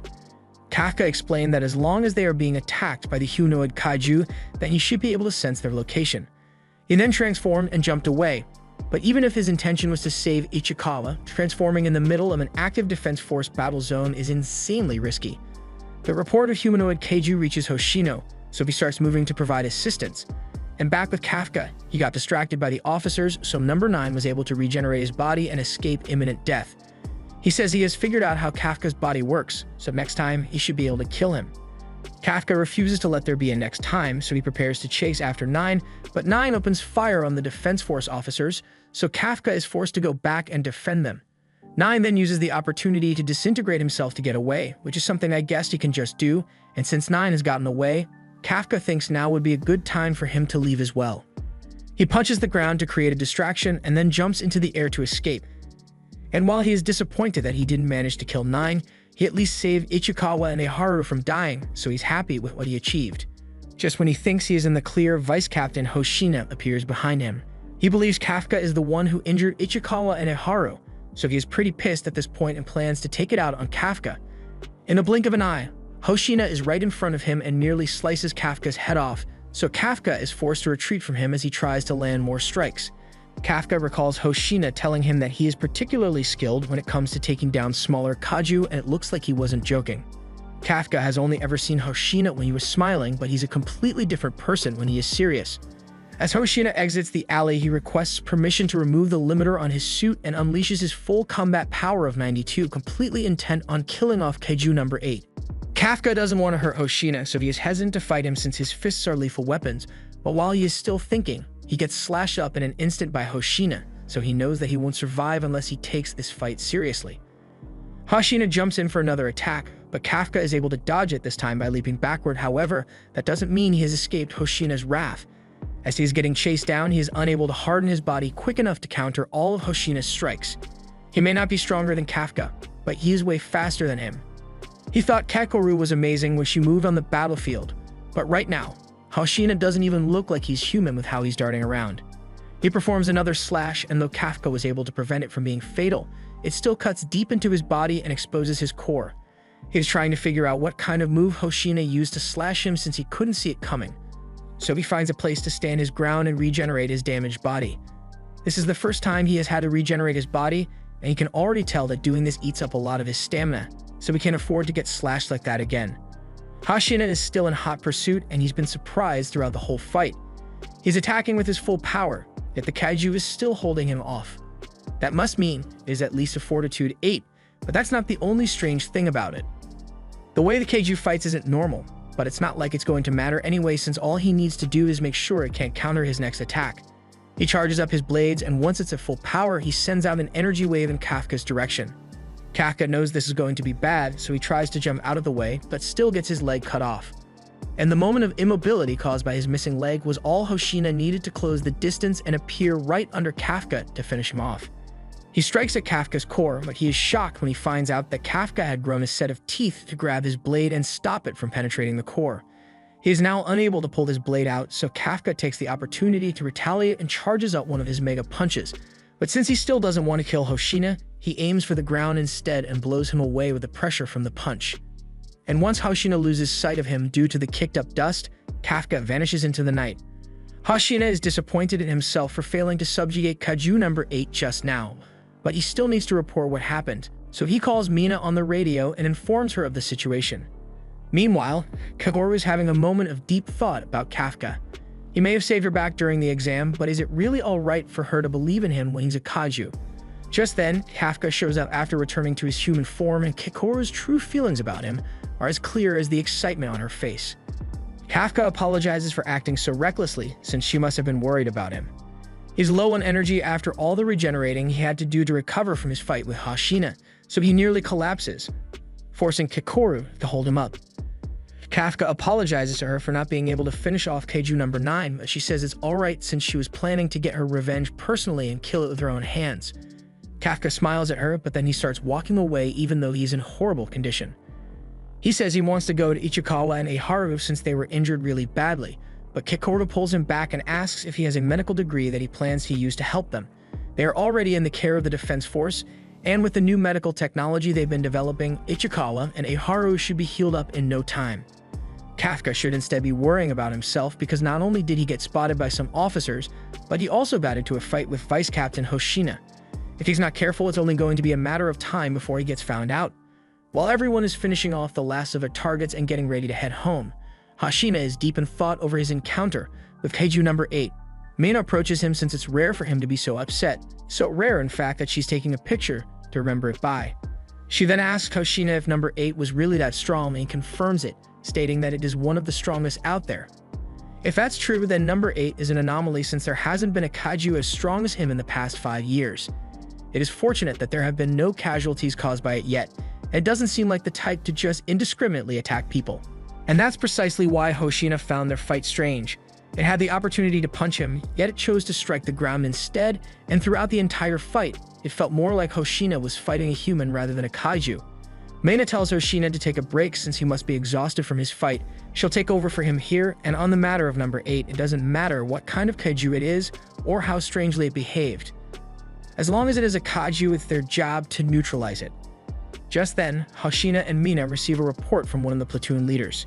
They just finished speaking with Ichikawa and Eiharu, and they were informed that the Kaiju that injured them is the same one from the exam. And furthermore, when they first found it, it had a human form. At the same time, Kaiju number 9 is back in human form again and walking down the road when a car pulls up behind him. The man in the car is just on his way home from work, so he wants the guy standing in the middle of the street to get out of the way. 9 raises his finger in an attempt to kill this annoying human with his finger bullets, but Yun changes his mind and walks behind him instead. The man from the car is getting freaked out at this point, and things don't get better for him as by the time he turns around, he sees 9 transform to make his head huge, and then the man gets eaten whole. A while later, 9 is transformed into the man and is currently driving away while listening to the news. And the next thing on his agenda is to find a way to kill Kafka. Back at the hospital, Ichikawa has just woken up and is greeted by Kafka and Kakoru, who have been sitting at his bedside. They are glad to see Ichikawa is alright, and Ichikawa thanks Kafka for saving him back there, but from the reaction Kafka and Kakoru give him, he probably shouldn't have said that. Ichikawa had failed to realize that Eiharu was also in the room, so now he is wondering why Kafka is receiving thanks when it was Kaiju number 8 that saved them. Kakoru thinks quickly and passes it off as Ichikawa thanking Kafka for identifying the spores on the mushroom Kaiju since that was a huge help in the battle, and it makes enough sense, so Eiharu accepts it. Although he is still curious to find out why a Kaiju would save humans in the first place. It was able to completely obliterate number 9 in a matter of seconds, so even for a kaiju, Iharu thinks it was pretty cool. Although, he doesn't understand why Kafka is blushing after hearing him say that. Once Ichikawa and Iharu finally get discharged from the hospital, they are shocked when they find out that the whole team organized a surprise party. The party is to celebrate everyone's first successful mission, so they all waited for the two of them to return so they could be a part of it. And since everyone is present now, Kafka calls for the party to start. But he wasn't expecting what happened next. They are presented with the finest A6 Wagyu beef in the world, and it's because the chef would serve no less to someone like Izumo. Izumo complains because he remembers asking the chef not to go overboard, but the chef assured him that he won't be charged extra for this. This whole situation has Kafka wondering who Izumo is, and Kakoru is frankly shocked that Kafka never bothered Googling him. He is literally the heir to Izumo Technologies, the largest anti-kaiju weapons manufacturers in the country, and the ones who made the suits all the Defense Force soldiers wear, so he's probably the richest person in Japan right now. Hoshina addresses everyone at the party and tells them that it is rare to get days off like this, so they should all make sure to enjoy themselves as much as possible. The party begins and it's going great, so Ichikawa thanks Hoshina for being kind enough to let them do this, but Hoshina didn't set the party up just out of kindness. He has something else that he is waiting to see, and soon enough, the show begins as people start arguing. Kakoru calls Iharu out for being too focused on showing off to Ichikawa, but Iharu doesn't want to hear it from her since she does nothing but show off during battles. And it's not just them either, as everywhere Ichikawa looks, people have started arguing about little things that happen over the course of the mission. But it's not necessarily a bad thing. They're all just communicating and trying to figure out what they can improve on so they can do better next time. But that also doesn't mean there aren't going to be regular old arguments too. Meanwhile, out in the hallway, Izumo is talking with the chef, and Dojima expresses how happy he was when Izumo reached out to him. He thought he would never see him again after what happened last time. He asks Izumo about his father, and not much has changed regarding their relationship since Izumo still refuses to speak to his father after a prior incident they had. Just then, Kaguraji happened to show up, but even though he clearly overheard everything, he can tell that it's a private matter, so he just keeps walking to the bathroom. Back inside, Hoshina has finally calmed things down and tells everyone that he has an announcement to make. He calls Kafka and tells him that he is being recognized for the help he provided during the last mission. His info on the spores saved a lot of lives, so he has officially been promoted to a full member of the Defense Force. Everyone celebrates Kafka's achievements, and the next day, Kafka is officially inducted by Mina. He is happy, but he also wants to be careful not to speak out of turn like last time, so he awkwardly excuses himself. But as he is leaving, Mina reminds him that he still has a long way to go before he could ever stand by her side, showing that she still remembers the promise she made with Kafka. He excitedly responds that he won't let her down, that counts as speaking out of turn, so she gives him 50 push-ups. She still has a meeting to attend regarding the appearance of Kaiju number 8 and 9, so Kafka will have to ask Hoshina about the paperwork for his new officer status. She also tells him that Hoshina was the one who recommended him for the promotion, so he had better live up to his expectations. Late into the night, Kafka is up late, studying as usual, but since he has been up for a long time now, he decides to call it a night before he gets scolded by Hoshina for neglecting his sleep. But as he exits the room, he notices that the lights are still on in the training room, so he goes to check it out. And that's when he spots Hoshina in the middle of his training routine. He seems to be doing some mental imagery training, specifically involving the battle he had this morning. He is finding ways he could have improved his attacks, and seeing him so serious scares Kafka a little, so he ends up falling over. That's when Hoshina finally notices him and complains that Kafka is staying up too late again. Kafka asks Hoshina why he is training late as well, so Hoshi then explains that he needs to make sure that he is able to finish off Kaiju number 8 the next time they meet. He has thought about the fight a lot, and he realized that he messed up right at the beginning since he could have won if he had gone all out from the start. No normal officer would be able to handle a monster as strong as 8 or 9, so Hoshina needs to make sure that he is strong enough to do it instead. Kafka realizes how hard Hoshina is working to be able to protect everyone, so he promises to try to live up to his expectations. Hoshina puts him in a headlock for saying something so presumptuous when his combat power is still only at 1%. But if he wants to help so bad, Hoshina is fine with Kafka just living up to 1% of his expectations for now. He's done with his training for the night, so he's going to head back to the main office and tells Kafka to make sure he goes to bed soon. But up in the sky, danger is looming as a new humanoid Kaiju is preparing an attack with his fleet of aerial Kaiju. While Hoshina is finishing up his duties for the day, he thinks back to his fight with Kaiju number 8 and how it felt strangely like he was fighting a human. But then there's also number 9 who can speak and disguise itself as a human as well, so it's really frightening how much Kaiju have managed to evolve. Meanwhile, Kafka is on the roof reflecting on how far he has come and how much work he has left to do before he can achieve his goals. But for now, he had better get to bed since rest is an important part of training as well. However, as he began walking back inside, he notices some lights in the sky, but these lights are heading straight for the base. The collision causes extensive amounts of damage to the base, so Hashina calls up to the control room to ask what's going on. With visuals on everything, Okanoji informs him that the base has been attacked by dozens of kaiju, and it seems they all came from the sky. She tries to get a reading on them, but from what she's seeing, they all have fortitudes above 6, so every single one of them is a city-level threat. Hashina immediately suits up and issues orders to all officers on base as Mina isn't here right now. He'll be taking charge in battle, so he wants all officers to suit up and get ready for battle because they need all the hands they can get. Above all else, he wants everyone to make sure that none of the Kaiju manage to make it off the base so they can't cause any damage to the city. But now that he thinks about it, he hasn't heard any reports of Kaiju-related damage to the city, so that must mean the Kaiju are specifically targeting the base. Back on the roof, Kafka is overlook all the chaos and destruction that has been caused by the Kaiju, and upon taking a closer look, he realizes that these are wyvern-type Kaiju, which are known to be insanely destructive. But then he realizes something's not right, so he radios Hoshina to let him know. As Hoshina is heading out with the mobilized soldiers, he receives Kafka's call and is informed that wyvern-type Kaiju are solitary monsters, so they usually only attack alone. However, for dozens of them to appear at once like this, then that must mean that they have a leader that is powerful enough to force the wyverns to obey and intelligent enough to carry out a targeted bombardment on the base. Just then, Hoshina spots the leader in question, so he hangs up on Kafka and turns to face it. The red Kaiju asks who the strongest person here is, and since Mina isn't here right now, that title goes to Hoshina, so the Kaiju declares that it will make Hoshina its prey. From the readings the red Kaiju is giving off, Okanoji determines that its fortitude is 8.3, so it's a monster on par with 8 or 9. With this information, Hoshina calls the platoon leaders and tells them to handle the other Kaiju for now. But while he was talking, Red raised his hand and flicked his finger at Hoshina, sending a massive blast of pressure in his direction. However, Hoshina was able to dodge it, so Red is pleased as he now has confirmed that Hoshina is a worthy opponent. He then tries to punch Hoshina into the ground, but Hoshina is able to dodge it once more. He's the only one strong enough to handle this thing, so he's going to have his hands full for a while. But then Red says it's time to begin the annihilation of the base, so he is performing a battle cry, which gets all the other Kaiju in the base to react. Meanwhile, the other officers try to handle the weaker Kaiju, but they are unable to do any real damage to it. And the Wyvern's blasts are devastatingly powerful, so they have no other choice but to retreat. The leader orders the gunners to switch to oscillatory rounds to attack the Wyverns from a distance, but before they begin firing, they hear a voice over the comms, and it's Kafka, who is telling them not to attack it from the front. He recognizes these types, so he knows that they have weak spots on their backs.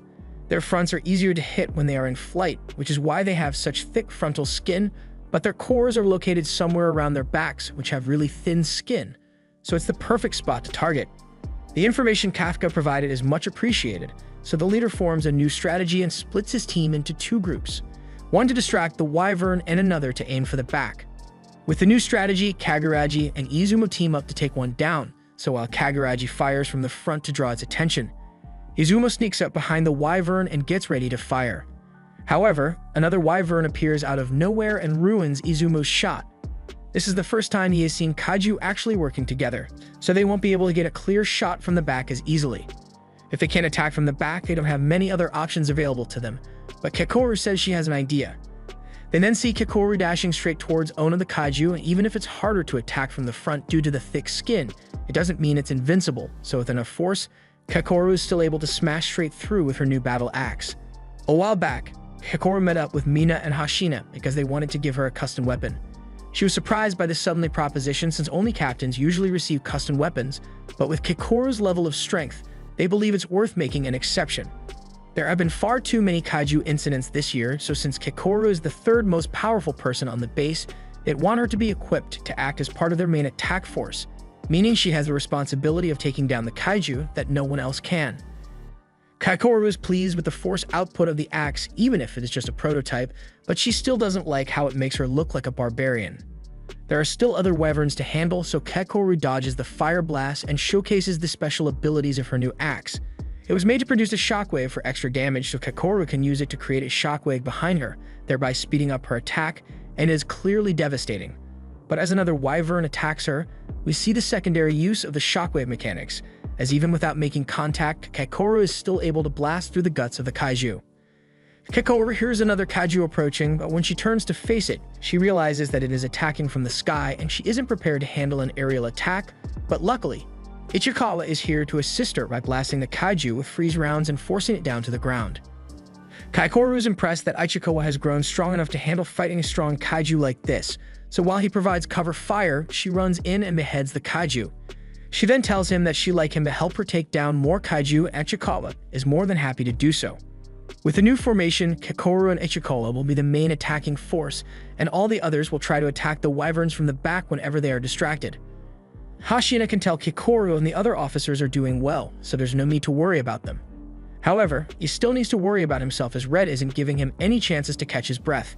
Red is obviously strong, but beyond that, Hashina can tell that he is enjoying this fight. Red charges at Hashina again, so he asks Okanoji to open Gate 3 so he can create some space between him and Red. Okanoji opens the gate, but the kaiju just immediately smash the metal doors, and those doors were expensive too.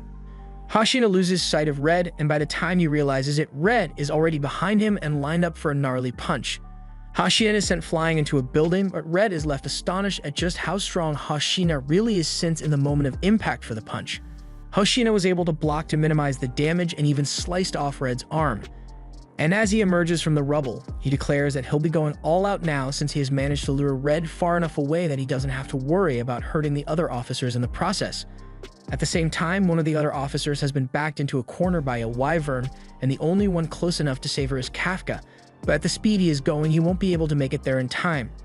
He decides to partially transform so he can move faster, and with the added speed, he is able to make it to Minase in time to save her from a fiery death. She is thankful to Kafka, but it's also strange that he was able to move like that when he still couldn't do that earlier today. While Kafka is distracted, the wyvern begins charging up another blast, but before it can fire, Kakoru smashes it away. She and Ichikawa will distract the kaiju. So while they do that, she wants Kafka to get the injured to safety. Before heading off to help Kakoru, Ichikawa reminds Kafka that he should try as much as possible not to transform here as they have this situation under control. Kafka is amazed at the level of teamwork everyone is displaying, and backup soon arrives as the squads that were away from the base at the time of the attack have all returned. With all the additional forces, they have started pushing the Kaiju back even without Mina here, and since everyone is working so hard, Kafka intends to do his part and heads off with Minase to help the injured get to safety. It's not just Ichikawa and Kakoru, everyone is performing amazingly, so Kafka is proud to call himself a part of this division. Meanwhile, Hoshina is about to begin his all-out fight against Red, so as both of them run at each other, Hoshina is able to get the first hit on Red by slashing him. Red realizes that Hoshina is slicing through the gaps in his exoskeleton, so he thinks the fight isn't going to be fun anymore. Now that he knows exactly where Hoshina will be aiming, he should be able to easily defend against it. However, as he closes the gaps in his armor and tries to attack Hoshina, he gets slashed regardless. And as Red tries to attack one more time, he gets his second arm sliced off and the rest of his body dissected. He now realizes that Hoshina aiming for the gaps in his armor was just a diversion to make him believe he couldn't attack any other way, and that just makes him more excited to face him in this fight. He begins to regenerate his severed head and limbs, and once he has recovered, he talks about how he has been waiting for the chance where he finally get to face an opponent that rivals him in strength, and Hoshina is exactly what he has been waiting for. He throws several attacks at Hoshina, but on the last one, Hoshina counters by slicing his arm to pieces. He also exposed Red's core in the process, so he now knows exactly where he needs to target to defeat him. He gets the drop on Red and unleashes an 8-fold slash on him, which perfectly divided his body. But while everyone in the control room begins celebrating Hoshina's victory, Hoshina tells them that it isn't over yet. On the other side of the base, Kafka gets a headache from his Kaiju detection ability, so he knows something must be wrong, and back with Hoshina, Red has begun to transform into a way bigger version of himself.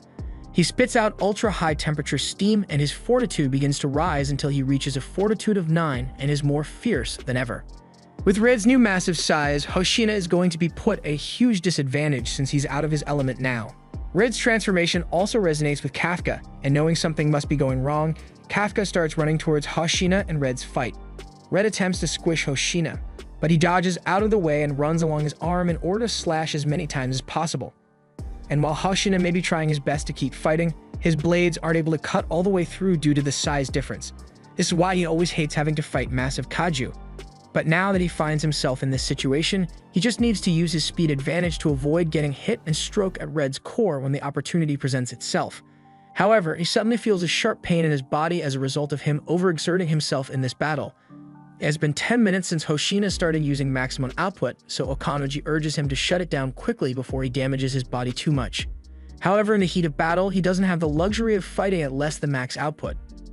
With the current state of his body, Hoshina knows he can only last for another minute at most, so he tries to make the most of it and sneak up behind by using a nearby building. But as Hoshina leaps into the air to attack, he is shocked to find out that Red has eyes on the back of his head, so he sees Hoshina coming and close lines him out of the sky and across the city. That last hit knocked every last bit of strength out of Hoshina, so his max output is disengaged and he is sent into a flashback of his youth. Early on in his life, Hoshina's father praised him for being a genius when it comes to wielding a blade, and he would have been widely renowned for his skill had he been born 200 years ago. But the age of the sword has long since passed. Back to the present, Okanoji frantically calls out to Hoshina to see if he's alright, so he raises his head and tells her that there's no need to worry because he's still alive. He had his shields set to max, but it's still just barely managed to keep him alive. He may have been able to survive, but he's all out of ideas on what to do now since all his attempts have failed so far.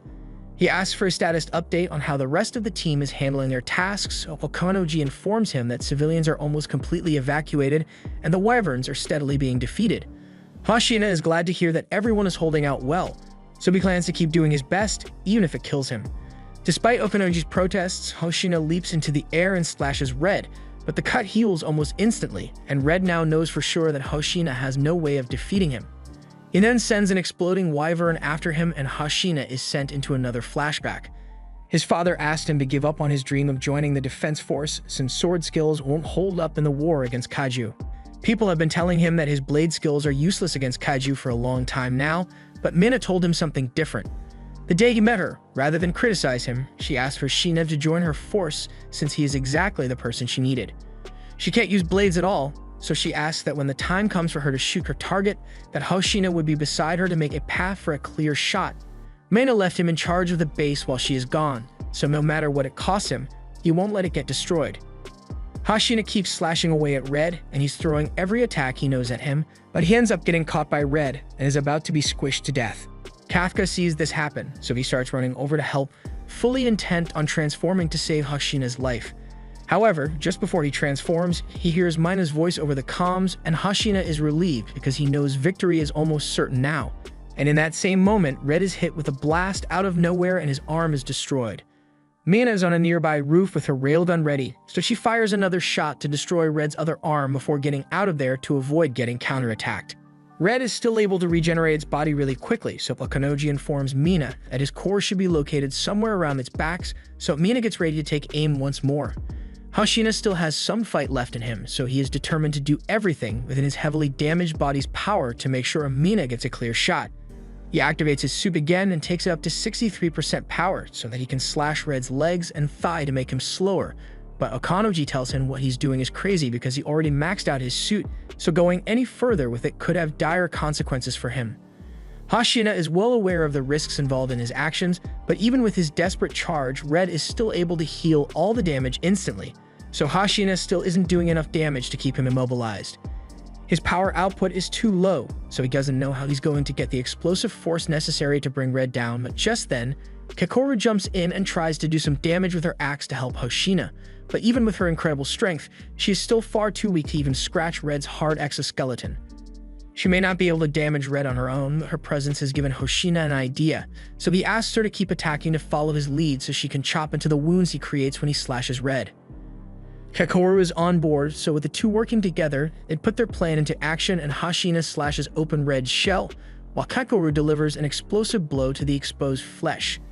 The attack seems to have been effective against Red as he screams out in pain and falls to his knees, so they've successfully immobilized him for the time being, but all the strain Kakoru put on her body finally catches up to her, so it causes her to reach her limit and pass out. Hoshina realizes Kakoru is out of the fight for now, but he says it's fine since they already bought enough time for Mina to get into position for a good shot, so she's able to fire a powerful blast, which blows Red's back out and exposes his core. With the core exposed, Mina is ready to finish Red off, but Okanagi warns her that she only has one bullet left, so she needs to make this shot perfect. Everyone in the defense force provides cover fire for Mina so that she can focus completely on aiming. With the combined force of the defense force and Hoshina pushing himself to hold out so he can deal damage, Red is distracted long enough for Mina to have the shot lined up perfectly. Red's core is blown to pieces and chunks of his body are sent flying everywhere, so it looks like the battle is finally over and everyone begins to celebrate their victory.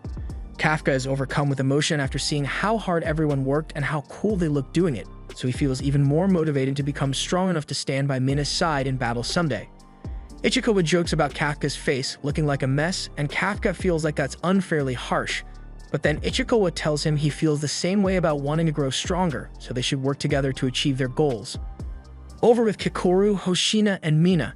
Hoshina tells Kikoru that he and Mina will take care of the remaining wyverns, but that's not going to happen since Mina says Hoshina needs to get some rest. But the same could be said about her since she's really close to reaching her limit after that last shot was fired. Therefore, the squad commanders ask her to leave the stragglers for them to handle. As cleanup plans are being made, Mina's tiger senses something off, and a moment later, they all see something terrifying. As they look to the sky, there is a giant mass floating up in the air, and it's made up entirely of wyverns which have turned themselves into bombs. The more wyverns that join the mass, the more powerful a bomb becomes, so if that thing goes off, it will have the same output as a nuclear bomb. Some of the officers start shooting at it to bring it down, but it's far too risky since it could lead to the whole thing blowing up immediately. Mina orders everyone to evacuate, but there's no way they'll have the time for that with the bomb's blast radius. Hoshina is then called out to by the barely conscious head of Red, and he mockingly says I guess it's a draw because while he may die from them destroying his core, he's sure as hell going to take them all with him. Mina does know what to do in this situation since she's out of bullets, but just then, she notices Kafka run past her, and Ichikawa already knows exactly what Kafka is doing, so he begs him to stop. However, Kafka keeps going, so Hoshina tries to stop him instead since he still believes Kafka is a total weakling and won't be able to help at all.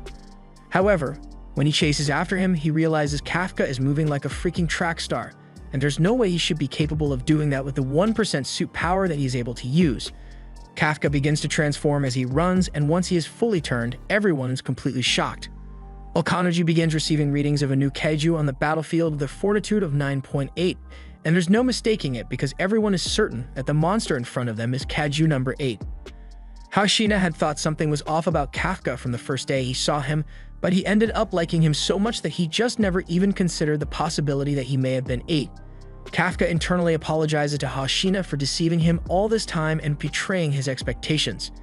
He apologizes to Kikoru for blowing his own cover even after he made her promise to keep it a secret. He also apologizes to Ichikawa for doing this despite all the risks involved, but there's no other choice if he wants to save everyone. They all risked their lives and fought valiantly in the fight today, so he can't be the only one to put his safety above the lives of everyone else. He then activated his booster jets, which I guess he just figured out that he has, and with them, he flies into the air and straight at the Kaiju nuke before punching it so hard that it is sent into orbit. Kafka then falls back to the ground, and Mina orders everyone to set their shields to maximum power before the bomb explodes. As the explosion occurs, the damage is greatly reduced due to Kafka sending it so high into the air, but its effects are still devastating, so Kafka uses his energy to shield the officers. Once things calm down, he accepts the fact that there's going to be a lot of trouble for him now that his secret is out, and in the next moment he is held at gunpoint by Mina, who says she is taking him into custody. After Kafka is captured, a board meeting is held to discuss what they'll do next. None of them could have anticipated that a Kaiju would be hidden among their ranks, much less one as strong as Kafka, so the deputy director believes they need to deal with him immediately. But under no circumstances can they let the media know about Kafka since it would cause widespread panic. There are also rumors that a different country is experimenting with Kaiju to human muscle transplants, and they would definitely attempt to steal Kafka for themselves if they knew. Another board member suggests that they just kill Kafka in secret and turn his corpse into a weapon. But if that's the idea, then a suggestion is brought up to have Kafka serve as a living Kaiju weapon. They are having trouble deciding what to do with Kafka, so the Director General Izo Shinomiya says he will decide once he gets to meet Kafka himself. Meanwhile, in the cell Kafka is being held in, he is just sitting peacefully, so his guards are having trouble believing that a guy like him is really a Kaiju. It has been a full day since Kafka was captured, so he is wondering what they'll do to him. He remembers Kikoru talking about how the defense force turns all-powerful kaiju that they get on immensely powerful weapons called numbers. So considering Kafka's strength, it is likely that he will be turned into a weapon now that he has been caught. It's frustrating to lose his life in such a way after he had finally gotten close to Mina again, and he's sure she's mad at him. Just then, Mina walks in to transport Kafka to headquarters, but when Kafka tries to talk, Hashina tells him to stay quiet. As he is being led away, he can understand why both of them would be angry with the secret he kept, and as he gets outside, he sees all the 3rd Division members line up as security. None of them say a word to him, and he can't bring himself to look at them either since he feels like he has betrayed them. But just before it gets sealed in the back of the truck, Ichikawa speaks up and tells Kafka that he still has faith in him. Kafka is surprised since he was sure Ichikawa would never speak to him again. But as the light turns on, Mina tells him that there are no cameras in here so she can talk to him for real. She was definitely surprised when she saw Kafka turn into a kaiju. She also knows that the way he ran out into danger to save them all is exactly how Kafka would act, so she still trusts him. She has been working on gathering footage and testimonies to help Kafka's case, so if they can prove he is still human on the inside, maybe he can be spared. And this isn't just a personal opinion because everyone in the 3rd Division still thinks of him as a friend. But for now, she needs to follow protocol, so she asks Kafka to sit down while she gives an account of where he is being taken. In the middle of the speech, Kafka interrupts her and asks if he still has the right to want to stand by her side, and Mina smiles before telling him she'll always be waiting for him. The trucks begin to depart for the headquarters, so as they leave, Hashina tells the 3rd Division to give a salute of respect for Kafka, but since the deputy director is still watching and doesn't approve of Kafka, he passes it off as a salute for Mina instead. At the Defense Force headquarters, Kafka is locked up in a secure facility, and then he is just left there. Several days pass, and back at the 3rd Division, they are all still bummed over losing Kafka. Iharu still can't believe Kafka turned out to be Kaiju number 8, and Ichikawa seems to be taking the Kafka situation really hard. One girl on the team talks about how Kafka saved her life in battle once, and how useful he was when he found the weak points of the Kaiju. Not to mention how much fun he is to hang out with, so they all wish he would come back alive, but Kaguraji says it's not their decision to make. The fact that a human somehow turned into a kaiju would cause widespread panic in the world, as no one would know whether the person standing next to them was a kaiju or not. Meanwhile, Mina calls Okanoji into her office to ask a favor of her. She wants Okanoji to put together all the footage they've got of Kafka being a good Defense Force member, and she needs it to be done quickly before Kafka is possibly executed. Hashina is out overseeing the reconstruction of the base, and when asked what he thinks of the Kafka situation, he just says he needs Kafka to get back here soon so they can have a rematch. He clearly wasn't taking the fight seriously when he got spotted by Hashina as Kaiju number 8, so he's going to make sure he can have a fair fight with Kafka. Meanwhile, Kakoru is standing outside the general's office as she braces herself to have a conversation with her father. She knocks on the door and is told to enter. She addresses her father by his rank and asks that Kafka be spared. She brings up the fact that Kafka has saved her life before, but Aizo just thinks of that as a failure on Kakoru's part, as she needed to be saved. Besides, he just got some x-rays done on Kafka, and while the object in his chest may look like a heart, it is actually a Kaiju core. This leads him to the conclusion that Kafka is nothing more than a Kaiju, and he refuses to let any Kaiju live after they killed Kakoru's mother. He then tells Kakoru to get out of his office since nothing she says will change his mind, but before she leaves, she tells him that she still has faith in Kafka. Meanwhile, Kafka has some scientists enter his holding cell to perform some physical exams on him, but even as Kafka tries to strike up a conversation, they don't say a word to him. He is left with nothing to do but think to himself about everyone back at the 3rd Division and how he needs to make sure he can return to them. Back at the 3rd Division, everyone is shocked to hear that they are being redeployed to other divisions, so Mion explains this is just a temporary redeployment. Their current base is 75% destroyed, so it is no longer effective as a base of operations. Plus, with all the new Kaiju emerging, including number 9 and Red, who is now designated as number 10, HQ is concerned that the Kaijuus might be planning something big, and they need to be ready for it. They'll be taking the most talented rookies and spreading them out across multiple divisions. Izumo is skeptical and believes this may be a plot by HQ to get all the officers who knew Kafka to split up, but Mina assures him that it is a plan that has been in progress for months, so it has nothing to do with Kafka. Even with that being the case, the others still aren't too happy about leaving the 3rd Division, but Ichikawa thinks about it for a moment and agrees to do it. Later that day, Izumo is on the roof considering calling his father for help with Kafka, but just then, Kaguraji walks up, and he is on the phone with an old friend of his. As he ends the call, he realizes Izumo heard him talking, so he sits down and tells him that he was just on the phone with his former military commander, asking to see if there was anything he could do to help Kafka. Izumo was surprised since Kaguraji doesn't seem like the kind of person who would call in personal favors like this, but he wants to do everything he can to make sure Kafka doesn't end up dying, and Izumo feels the same. Back to Kafka. He is determined to prove that he is still a human so that he can get out of her alive and go back to the others, but then the doors to the vault open up and Izo Shinomiya has come to see him personally. Keikoru is watching from the observation room and she's shocked when she hears her father ask for Kafka's bindings to be undone. The operators are against it, but if Kafka is really as strong as the reports say, then he's fully capable of breaking free, so he's just sitting there because he wants to. Kafka is released and he feels hopeful that Izo might actually listen to him, but then General Izo pulls out a gun and fires at him. Kafka blocks the bullets, but then Izo closes in on him and rips a chunk out of Kafka's stomach. He makes it clear that he doesn't trust Kafka, nor does he think of him as a human, so he calls for his weapons to be brought out so he can begin what he came to do. And that is to dispose of Kaiju number 8. The locks on Izo's weapons are released and Kafka has no idea what those gauntlets are, but there's no way it can be good for him. As Izo puts the gloves on, they synchronize with his suit and he tells Kafka that if he wishes to claim he is a human, then he should die in human form. Kafka realizes he's going to have to fight, but he intends to keep his composure and not fully transform to prove that he is really a human. But in the next second, he feels a terrifying amount of pressure and has to dodge by jumping into the air. However, he still lost an arm to Izo in the process. And Izo isn't done either as he sets his sights on Kafka once more and shoots him out of the air. In the observation room, the other generals compliment Izo for still being incredibly strong at his age. But it's no surprise either since Izo was once known as the strongest soldier the Defense Force has ever had. After Kafka crashes back to the ground, we see that he was forced to transform more of his body to survive the impact of Izo's weapon. But he gets no time to rest as Izo is right on top of him once more, so Kafka runs away quickly. His game plan is to keep running while he dodges Izo's attacks since his suit has to overheat at some point, but Izo eventually catches up to him, and with one punch he blows Kafka's arm clean off his body. Kafka regenerates his arm, but Izo keeps piling on the pressure, so he closes the distance once more and punches Kafka straight into the wall. Kafka was knocked out for a second, but he regains consciousness just in time to evade Izo's follow-up attack, and he's wondering why his Kaiju senses are going off. It's the same feeling he had back when he fought 9, so he realizes Izo must be using weapons made from a powerful Kaiju.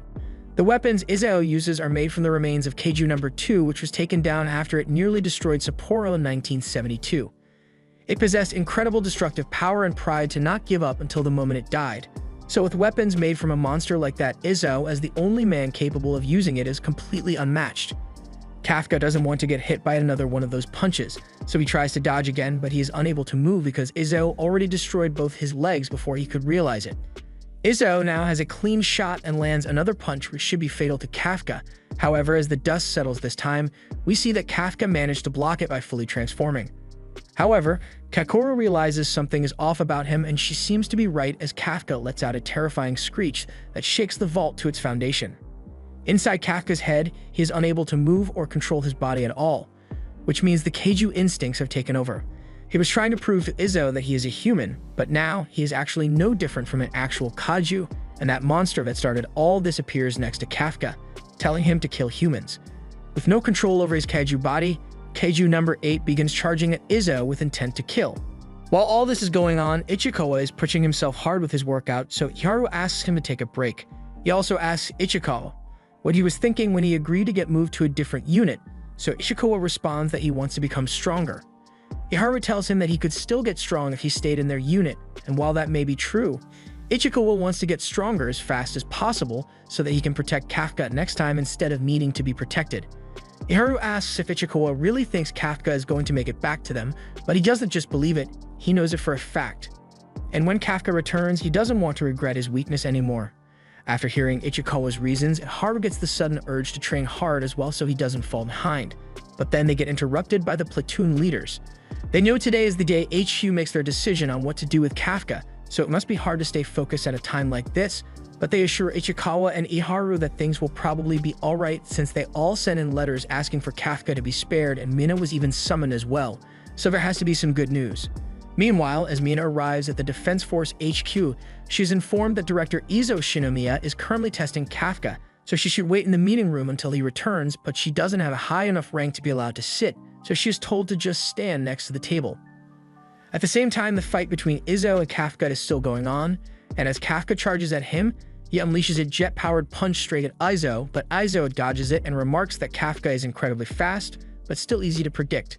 However, he was mistaken about Kafka being predictable, as Kafka proceeds to twist his spine backwards to deliver a second punch right after, so Izzo is forced to block. He wasn't expecting Kafka to damage his own body in order to attack, so he now realizes that he needs to be extra careful. Kafka is still trying to stop his Kaiju body from attacking Izzo, but it's not working as his body unleashes a series of punches, smashing Izzo into the ground. Izzo manages to escape by kicking Kafka's leg, but if it weren't for the powerful shields of the number 2 gauntlets, he would have died from that attack instantly. While Kafka is still in the air, he performs a shockwave punch and launches him into the side of the vault, but then he takes a closer look and realizes that Kafka's core isn't there. It is at this moment that he realizes Kafka must have removed his core at the last second in order to regenerate a new body behind him. Kafka and Izzo have a head-on clash, and the force is so great that the vault begins to crack under the pressure. They just lost the second layer of shields, but some damage is to be expected since they have 2 of the strongest Kaijus in the world fighting in there, number 8 and number 2.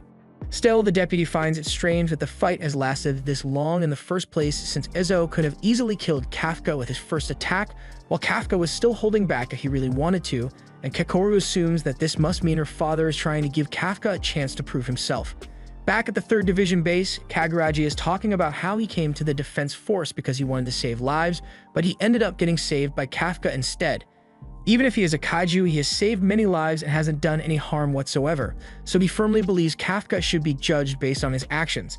However, right now his actions are trying to murder Izzo.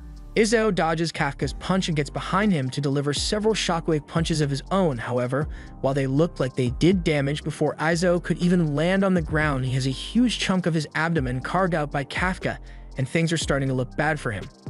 Kafka is still trying everything he can to stop himself, but nothing is working, so he keeps attacking Izzo, and Izzo is forced to go on the defensive with whistle shields. However, Kafka overpowers him regardless and sends Izzo flying. As a last-ditch effort, Izzo unleashes all the power of the number 2 gauntlets and launches an energy blast at Kafka, but it does no damage to him, and Kafka counters with an energy blast of his own. He then grabs Izzo and slams him into the wall, and all the while, Kafka is desperately trying to stop himself since he doesn't want to kill Kakoru's father while she's watching.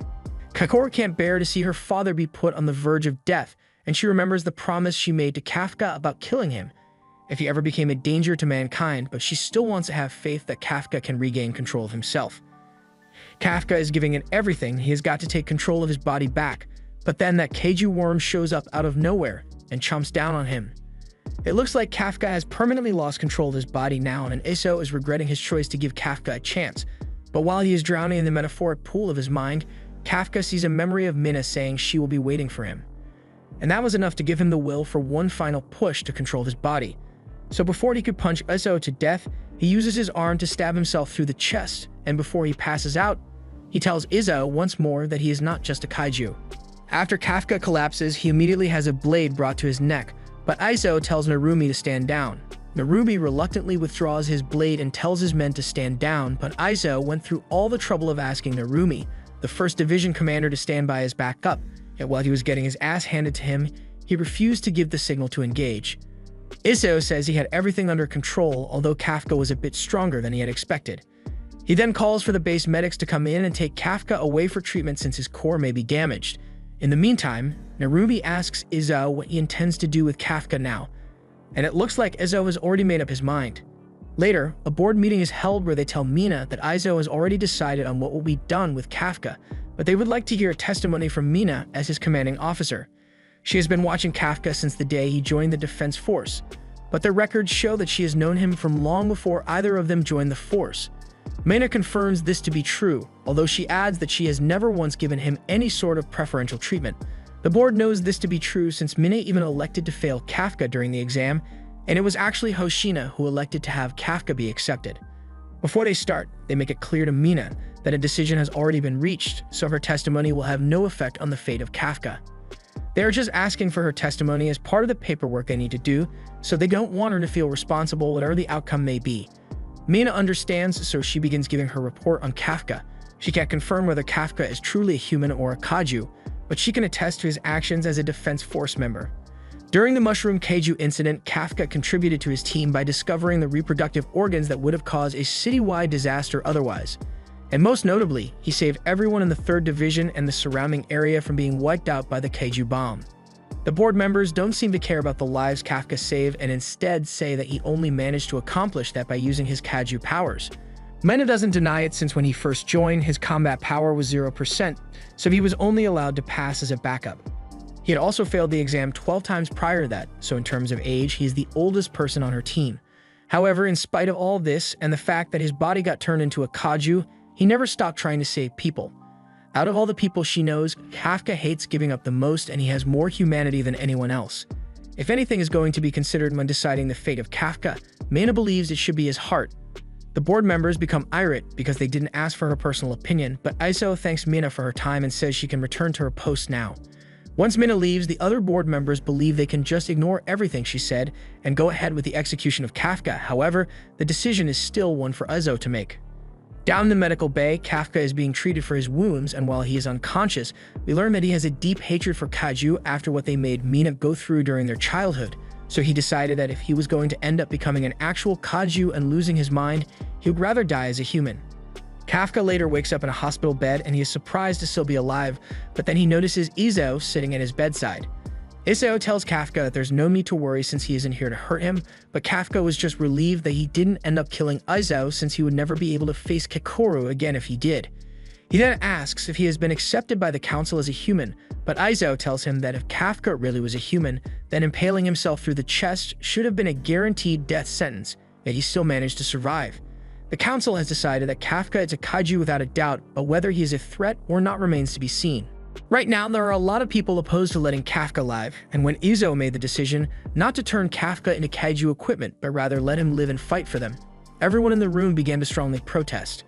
They say it was far too dangerous to let a Kaiju fight for them, but after Izo saw that Kafka was willing to end himself rather than become a full Kaiju, he believes they can trust him to stay in control. It is a known fact that Kafka has been going on missions with the 3rd Division for months now without issues, and it is not clear if a weapon made from his body would even produce much power in the first place, so letting him live is the most logical choice to combat the recent surge in powerful Kaiju. The others still try to argue that there are no precedents for something like this, but Izo doesn't care if it's considered a war crime as long as it keeps the country safe. He reminds them all of the tragedy that took place with Kaiju number 6 and how over 200 officers lost their lives in that battle, including his wife. If something like that were to happen again with a large number of Kaiju, then the country could easily be destroyed. But if they utilize Kafka's incredible power, they just might stand a chance. Even with all the points Izo brought up, the others on the board still remain opposed to the decision. So while Kafka may be allowed to live for now, he needs to prove his usefulness if he wants to survive. Even if he is only seen as a weapon by the Defense Force, Kafka still sees himself as a Defense Force officer, and he swears that he will make Izo recognize him as one eventually. As Mina is leaving the building, she receives the message that Kafka will no longer be executed, and she is happy about it. Kikoru then receives a message from Mina telling her the good news, and she is ecstatic.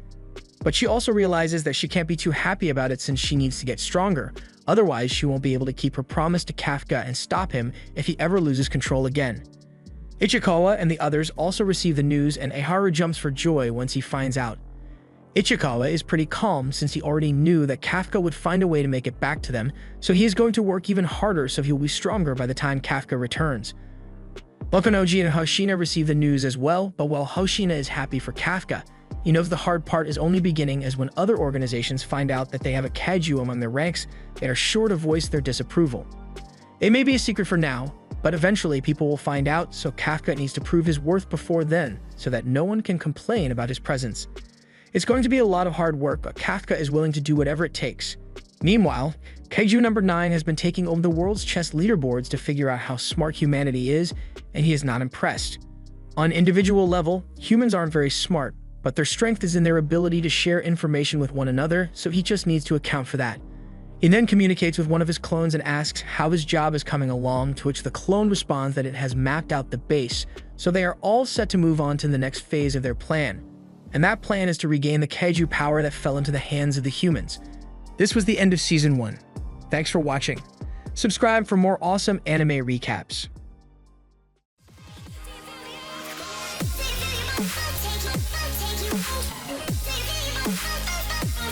Take